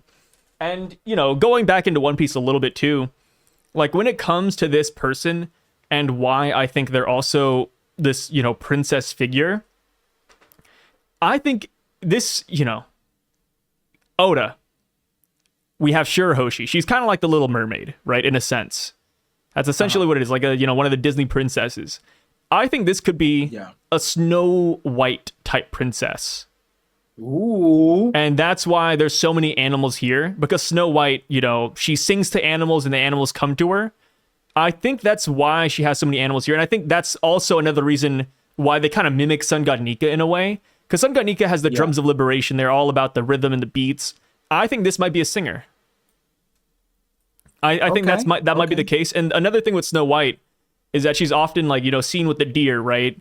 That scene where she's singing and that deer walks up to her and she like rubs her nose or something, sticks her fingers in it. And it's like, yo, like maybe that's a, you know, that's a nod to why Chopper was in a collar. Like it's like a spin on that. It doesn't have to be like one for one, of course. Like there's always going to be like a lot of twists here and there. It's just reference. Yeah, it's just a reference. But that's kind of what I'm imagining right now. I like that because when I pitched the variations of what I said on stream, a lot of people's response in hearing that was like, so it's like Uta? And I was like, yeah, like it could be something like this person wanted to create like a safe haven for these people. If they came to Elbaf wanting to be Viking, they would not survive. Like unless you're Shanks, like they're not gonna like, because if especially if the Elbathian warriors pride like cherish strength, and it's like a meritocracy thing. Most humans aren't Shanks level, most humans aren't Luffy level, most humans wouldn't be able to garner the respect of the giants. So if you're a human and you end up in Elbaf, you're not unsafe, but you're not like the safest in that sense. And maybe the sun god was giving them a safe haven in a way, and in a lot of ways that's what Uta was kind of doing with her dream thing. She was like, yo, like this world sucks, like I'm trying to make a better world for you guys. And like if you add singing, if this person's a singer, dancer, whatever, that'd be really cool. I think that would be a dope thing to have as a giant as well. That'd be A kind of singing fun. giant, yeah. That's 100% what I'm calling right now. My theory is Snow White-esque singing giant, RPG nerd, ancient giant. I know where I kind of strung that up based on the very little we know, but that's kind of where I'm putting my stocks right now. Yeah. I mean, it's not bad stocks at the moment as long as you don't put all of them in your life savings. You know what I mean? Oh Like, yeah. and that's not what we're doing here. We're just throwing darts. Like it feels like Oda a little bit. And speaking of another dart, we got to talk about this, but you know, this person, that mask, it's not the same skull, but it does look reminiscent of the Holy Knight at God Valley. You know, get me one time, sure, maybe this is a coincidence, but God Valley wasn't that long ago. And not to mention, there was another character at God Valley, Holy Knight, or Celestial Dragon, either one, but there was a Celestial Dragon there that had a gas mask. And there was a kid in Big Mom's flashback who was also located in Elbaf who had a gas mask.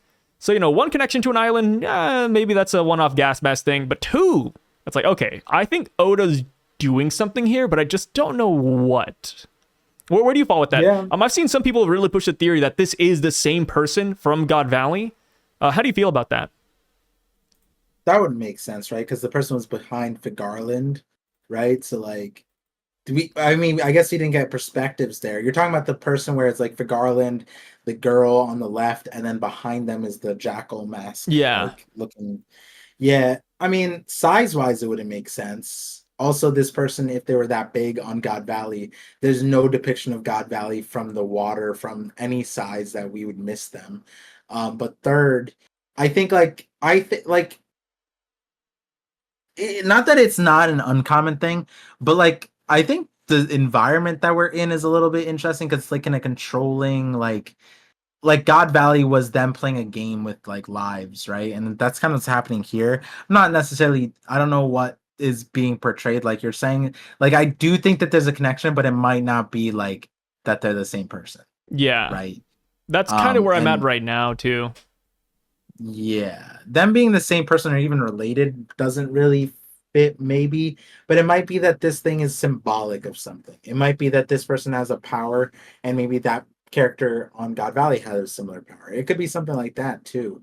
Um, it could be it could be that like they're if what you were saying about like they're deriving this from lore of like some version of lore that they know. Well, what we know is that the Celestial Dragons don't have a complete knowledge of the lore of the Void Century. We don't even know if they know of the Void Century. When it was brought up, the girl, what was her name again? Sharia? Is Sharia, that her yeah, name? Sharia, the shark lady. Um, not the Shark Lady, the Celestial Oh, Dragon oh, girl. her name is also Charlia. Oh, okay. So she didn't know what the Void Century was, but we didn't get the context of that. So like here we are, two people probably missing context. Maybe the Celestial Dragons don't have a complete context of the Sun God, and maybe they're revering the same person and they just are attributing it to a different like kind of how like in the version of Sora, like it's like they're fighting Germa, they have the giant robot on their side, and Sora, the warrior of the sea, is fighting there. It's like maybe the sides are flipped, and maybe the Celestial Dragons are revering the same thing that this person is revering, and they just don't know. Like that they're talking about the same person and they have different versions. Kind of like how a little bit like I don't know if you remember this episode of Avatar The Last Airbender where it was like two rival nations, they were or villages, and they had to make it through the canyons, and they like one was clean and one was like Oh yeah, I remember barbaric. that. Yeah, and then the way Aang solved it was he just lied to them and said, "Oh, I knew Wang Shi and Shi Wow." I just made up. That was so racist. No, no, it's I okay. just Hey, made up. I'm part Chinese. I give you the pass. You can make up fake Chinese names. Xiao Ma. Yeah, just anything. I do it all the time. Yes. I do it with my So wife, and she those hates are it the because names. she's like, oh, like no, that's racist. I'm like, no, it's fine. I'm Chinese. I'm like, I got some percentage in me. It's okay. So Aang just made this Drop the stuff C up word, dude. Say it. and say what? Wait, what's the C word here? Just call me a chink. What? Why would I? I give you the But pass par. so Aang was made up some story behind the two villages, and he was just like they were playing a game. They were just playing a game of like kind of like soccer, and they didn't steal the ball. They were just putting points, and then the villages misunderstood it and completely made it up, right? But the point is, the villages kind of believed it and ran off with it. But prior to that, they were like they had their own histories about what happened, and maybe that's what's happening here, where it's like maybe they have their own histories and it just combines, and it's like Nika's like, oh no, it was a game, like we were playing a game and you guys misunderstood it, and like that's what like Luffy does too.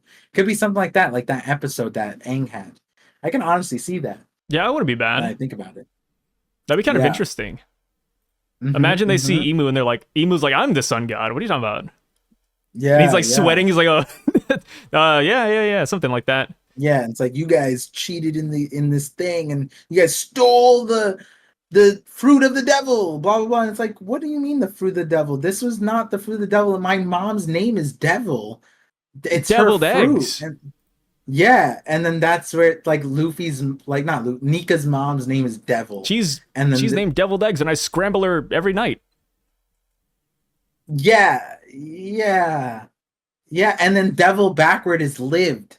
So that's the lived. No, I don't know what I was going Yeah, I don't know with where you're that. going with that one. Yeah. I was just trying to bounce off of it. I didn't know what to say after you said I scrambled the eggs. What am I supposed to do, Sai? Come on. You didn't I give don't me know, man. The world is your oyster, You- man. You could have said anything. And I messed up. You're right. You're right. The Hey, ball when was in in my doubt, court. remember you have a C pass, a C word pass. You can call it. You can call me that whenever you want. Yo, these late night recordings are so different. Yeah, I mean, usually you catch me when I'm like super tired in the morning. Like I go to bed at like 5, 7 a.m. and then I wake up at like 10 or 11 to do our recordings, and I'm like barely alive. But now you're catching me in my prime time, dude. Yeah, 1 a.m. primetime side giving me the C word pass. Yeah, Not dude, I got cracker. you. Not cracker. Oh, Yeah, not not that cracker. one, We Steer. can't say that one. Yeah. Definitely can't say cracker out loud. Yeah, or at least call somebody cracker. There's a difference. Yeah. Oh, true. But yeah. But you can call me a chink whenever you want, Par. Got it. I got the pass, guys. You see that? I got you. That's how 2 years of knowing Psy a little bit. Yeah, I finally gave it to you. It took a lot of convincing. I know you've been begging for Yeah. it for a while now, and I fulfilled your wishes, Par. Yeah, I can't wait to say it in a public forum and be like, I have Chinese friends. I have Chinese friends, guys. It's fine. It's fine. So as far as like the connection goes too, like they are different skulls. You know, people have pointed out it's a bovine skull versus a deer skull, and I think that has to do with like why, like it's not the same person, but I don't think it's enough either. Like that's why I can't like disregard that theory at all, saying it's the same person, except for the fact that I feel like if this was a holy night, they'd be acting in a completely different manner.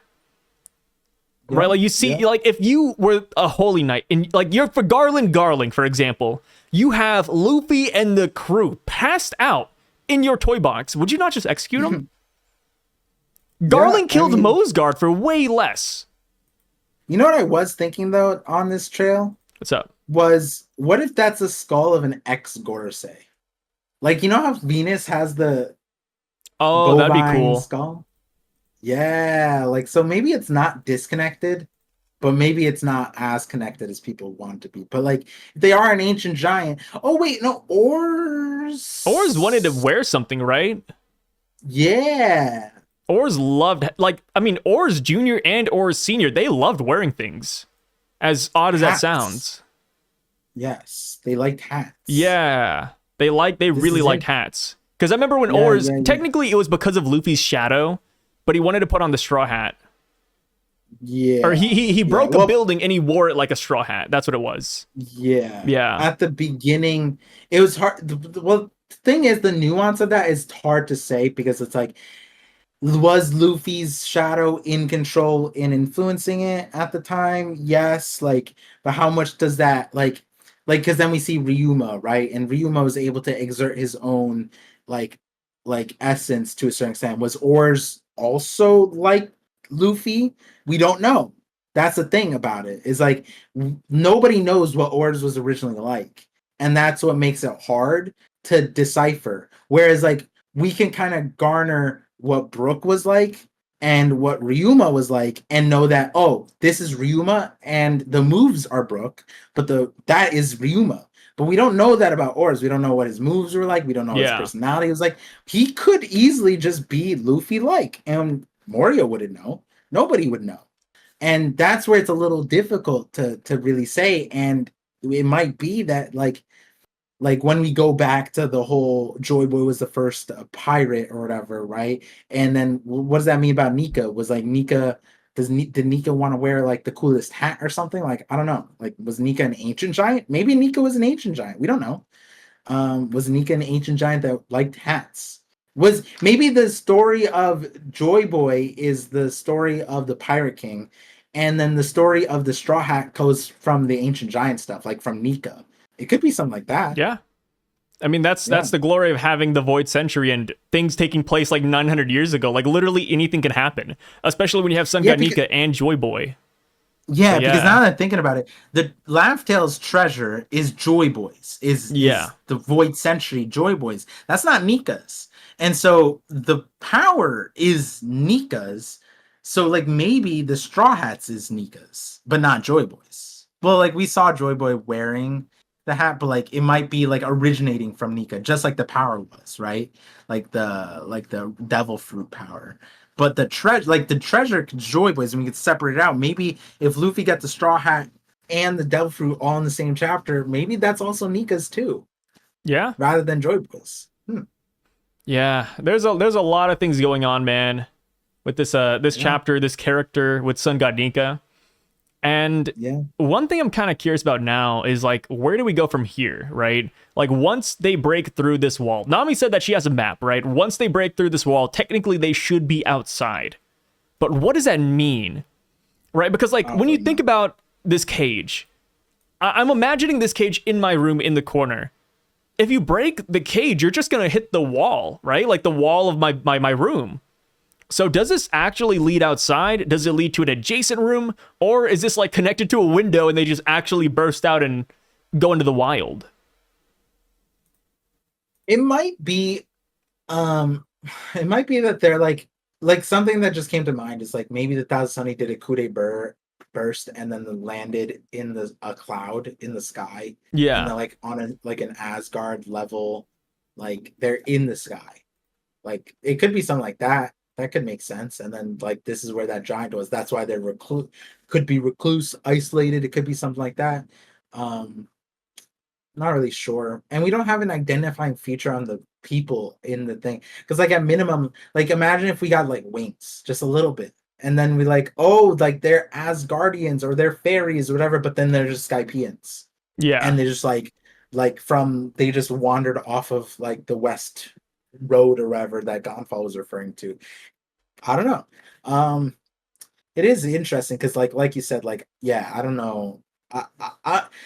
Something I said is like last week I talked about how I was gonna post a video and like I was gonna bring up the clothes and all that stuff, and like, yeah, things were right and things were whatever. Life happened. I was too busy to do things and I didn't end up posting the video. And I'm like, yo, like right now I kind of feel good going back to my roots, which was just like being a reader. You know what I mean? Like doing the streams and just reading. This is like puts me in the state where I was before. Yeah, and I'm not you're even in on the flow internet. state. Like back when I first started the channel, I had no idea about this community. I had no idea that people on the internet talked about One Piece like this. I was just watching by myself. I didn't even know my best friend. Well, I knew my best friend watched One Piece, but like we never really talked about it. And so it's just me, One Piece, and life. And every weekend I would just And a tap box in, of cigs. and that's how it was, right? And like throughout the making the channel, like, you know, occasionally took breaks and whatever. But the break isn't the important part. Like I just been so busy, I haven't been on the internet. Like I no news really. Like, yeah, I've been hearing about certain things, but like I've just been so busy, like just with like traveling life, not traveling, but like going to doctor's appointments and weddings Because you're stuff like that dying. in the last 2 weeks. Yeah, and you know, that One day, stuff's Par, stressful I hope aside. that cancer doesn't take you. Yeah, I hope so too. I mean, we got good news, so that's. Oh, wait, you know, what was the good news? Did you beat it? No, it didn't beat. Oh, it. shit. Well, the circumstance of my cancer is that I don't get to ring the bell ever. Never? But I'm Like, in a never good shape. ever? Yeah, never ever. I Damn. don't think I'll ever be able to ring the bell because of where it is. Yeah. Unless they in like 10 years time they might make a medicine that can get rid of the places where it's at, but it's For in now, some it's a hard to losing reach battle, places. Yeah, it's not necessarily a losing battle. I am winning the battle. It's just that the battle It's never ending. you can. Yeah. Okay. Can you really say you've won the battle? I'll- I'm winning, but I haven't won. I'm gonna say it right now, That's- man. I think cancer sucks, dude. I'm sorry for you. Yeah. Yeah, it does. It does. And the thing is, it's like Oda, that's another thing we talked about too, actually related to this, is like, what are the circumstances of her isolating? And I brought up Bonnie, and it's like, well, if they can't go outside, even with Orange, even with Orange Jr., he had the whole thing of like, he felt protected from the sun. When he wore the hat that Ace made. And Bonnie, Oda just introduced with Bonnie like this disease where you can't go out in the sun. Maybe this person has that disease. That's why they're forced. They're forced to be in this LARP situation. Yeah, I like indoors. That. Yeah, so like, and why they're fully clothed too. it could also be that could be the case. Like they're extra protecting themselves. Maybe it's a sign of protection. Maybe even that celestial dragon that we saw in Holy Night. Maybe that's the connection. Maybe they have the disease and they just can't like they're hiding it or they can't cure it or something like that. And that's why Saturn's like trying to figure out how to like avoid this disease or something like that. We don't know the nuance of that disease. And it also seems like every arc Oda brings in some kind of like illness, like in a grand way. Like even like Dressrosa, you want to think that it's not there, but we had the white iron thing that Law had. And then, you know, with Wano, they were poisoned. There's various diseases in every single arc kind of Yeah, that come up. I think we might actually hear about a new disease. Maybe this person has, like you said. I think it's definitely going to be a jewel disease, just to add on to them, because we have amber lead, we have sapphire scales. Like, what are we missing? Like jade, ruby blood, jade herpes, ruby blood. Yeah, bleed rubies. maybe it's something that relates to the sun, like you said. Like maybe it's something. Maybe it's the opposite of sapphire scales, where they have to going outside. They can't go outside. Something to where they would like the sun god a lot. Sun god. Yeah, I mean, here's a fun thing. It's like with the Viking stuff. I covered this in my Elbaf video. There was something called the Sunstone, and it allowed sailors to see the sun past the horizon. So even if the sun set, they could figure out which direction the sun was. And apparently, it was like a double refractive prism. That's how it was able to essentially capture light over the horizon and tell you which direction it was. They didn't, obviously, I don't think they knew of all that science, but like we figured out that it's a double prism that it's probably called a sunstone. It's like a half mythos, half real, kind of embedded in logic. Like we figured out like a quarter of what it mythologically does, but not all of what was said in mythos. But like sunstone, like that's something that could be related to the sun god, and what they have here. Not too sure though. Not too sure. But this is a chapter that I am more than happy to sit back, wait for the next one, 1129. Yeah. And get excited about, because like I'm just like I can't describe like actually I've had to describe this to friends where I'm telling them like, oh, I'm reading on like Norse mythology and stuff like that, and they're like, oh, what are you writing scripts out? And that's my answer, and they're like, what weren't you just doing like science, and like you talk about Jimmy Neutron, and then like you were talking about Einstein and stuff like that. What, this is the same show? I'm like, yeah, the arc changed, we're on a new island. And they're like, weren't you just talking about like feudal Japan like 20 videos ago? And I'm like, yeah, well that was Wano, like yeah, that was like 2 years ago now, like. And they're like, yeah, so then you went from that to like Astro Boy? And I'm like, yeah, it's like a thing, and now an island. Now in they're my like, Norse so every phase. island. Yeah, now every island changes the entire story. It's like, yeah, and there's like Legos and like Legos. What do Legos have to do with North? Well, like the guy's name is Ole Kirk Christensen. He's kind of like a Viking. He's from the Nordic Scandinavian region. We also have Denmark Charlieson Hoppenskin.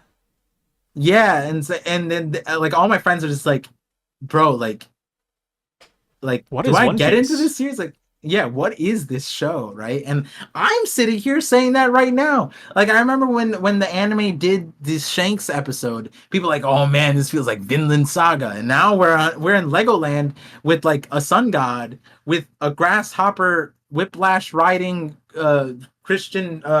Charlie Skip Hopperson, and like Luffy, Chopper, and then we're separated with giant cat lion and windless room. They're damsel in distress. Like it is a wild time to be in One Piece for sure. For sure. It's fresh though. I gotta ask, do you think this sun god is a bad person? Do you think this is the villain of Elbaf? No? Nah, I don't get that vibe. Yeah, me too. I think this is just a crazy misunderstanding. Yeah. Like if you really, think about the situation, like, aside from like the Straw Hats predicament of being here and they don't know where they're at, you walk into a room, somebody broke your cage and they're killing your animals and the room's on fire. It's like, I think anybody would be mad, to be honest. Yeah. Yeah, I mean, like, and then to the giant, it's like, if imagine you walk into the room and you see ants just burning down your house. I'd burn down the ants. Like, Exactly. Yeah.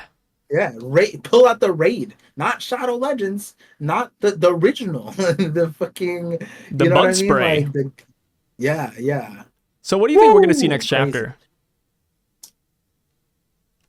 Luffy breaks the other wall, and we get some kind of nuance. Maybe they look down and they see Robin and the ship. Like, I don't know. Like, that'd be kind of wild.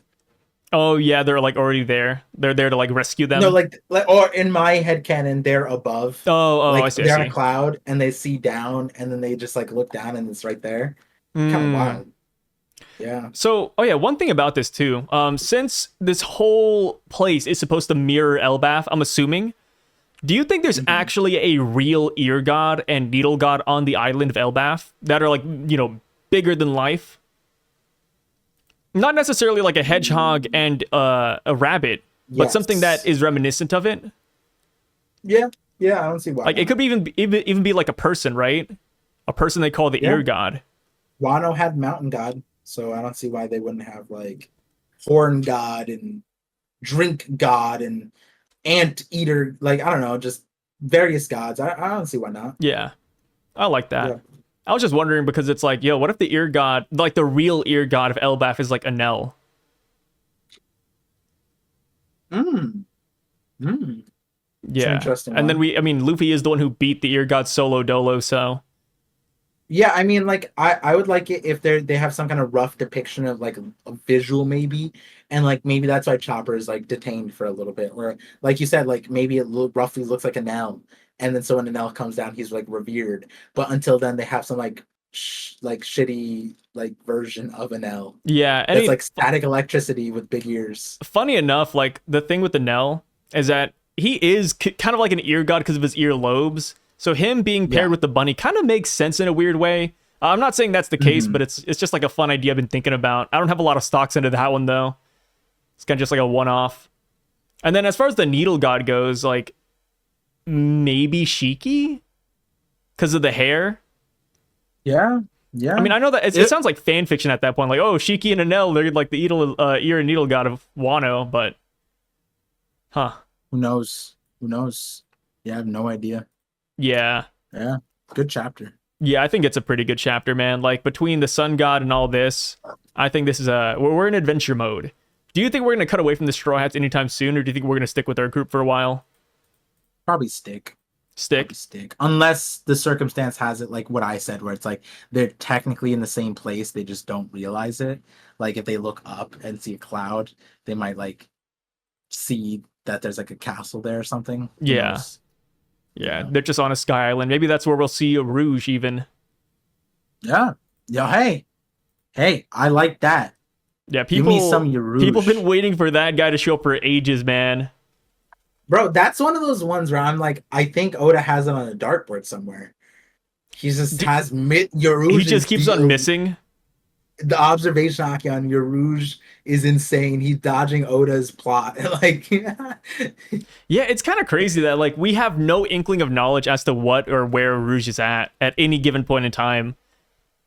Like we've probably seen the I know most more out of about Rouge in Stampede. That's it.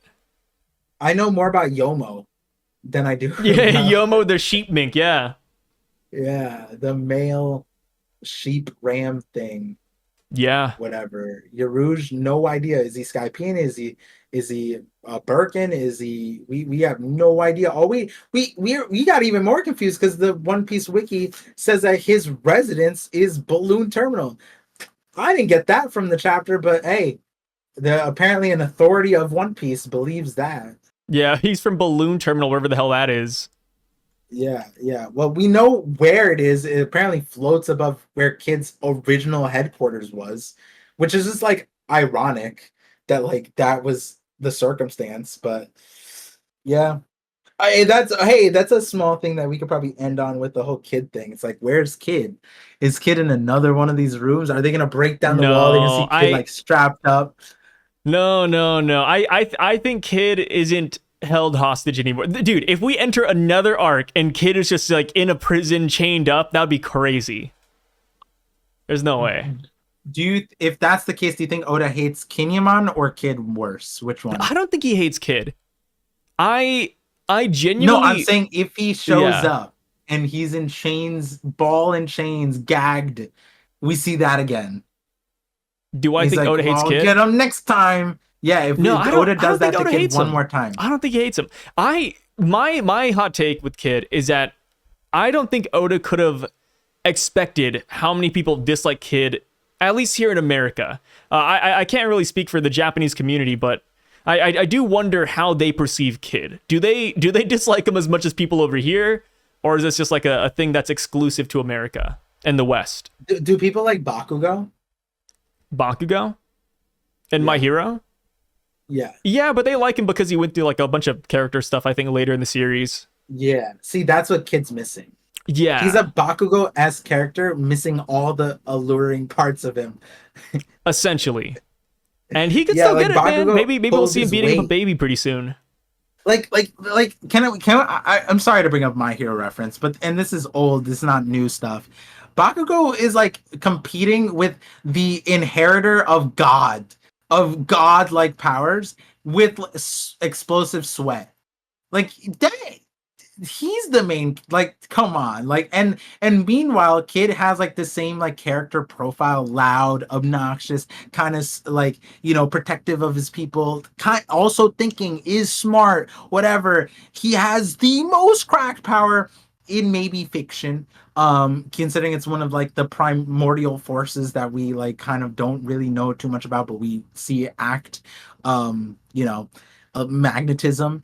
And he's buns. He's not even like yes, he's competing with God, just like Bakugo was with Deku, but like Luffy is like it's not even. And then the way Sabaody to now, like, it's just so sad. It's just so sad. And like you're asking, like, do people like Kid? Like, no, there's nothing about Kid. We talked about it, how even Killer would be disappointed if he read the Viver cards. He'd read his Viver card and be like, my man had Conquer's Hockey this entire time. I man." believe in Kid, man. That comeback's gonna be crazy.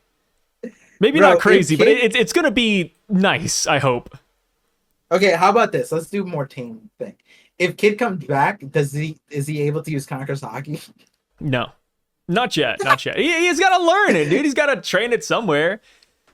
No, but like Ace as an 8-year-old, Yamato as an 8-year-old, they tapped in. They saw their best friend got beat to death and was like, yo, no more of that. And kids saw that shit happen like multiple times. And it's like, damn, I'm sorry, Killer. You signed on with the wrong captain. Like, oh god, the anime did it terribly though. The anime saw, like, he slaps the ground with his goddamn face. He turns over and he sees Killer. He's not even. The thing is, Killer ate a smile fruit, and the anime had him like not really smiling. The manga had him not really smiling either. Kid sees that, and he just sees Shanks like walking up like that, and Kid doesn't even attempt. Kid doesn't even know Congress hockey, nothing. Absolutely nothing. Hey, it was too quick. It was too quick. It's too quick. It was like that one Damn. guy crashing his McLaren, just you didn't see it coming. Damn.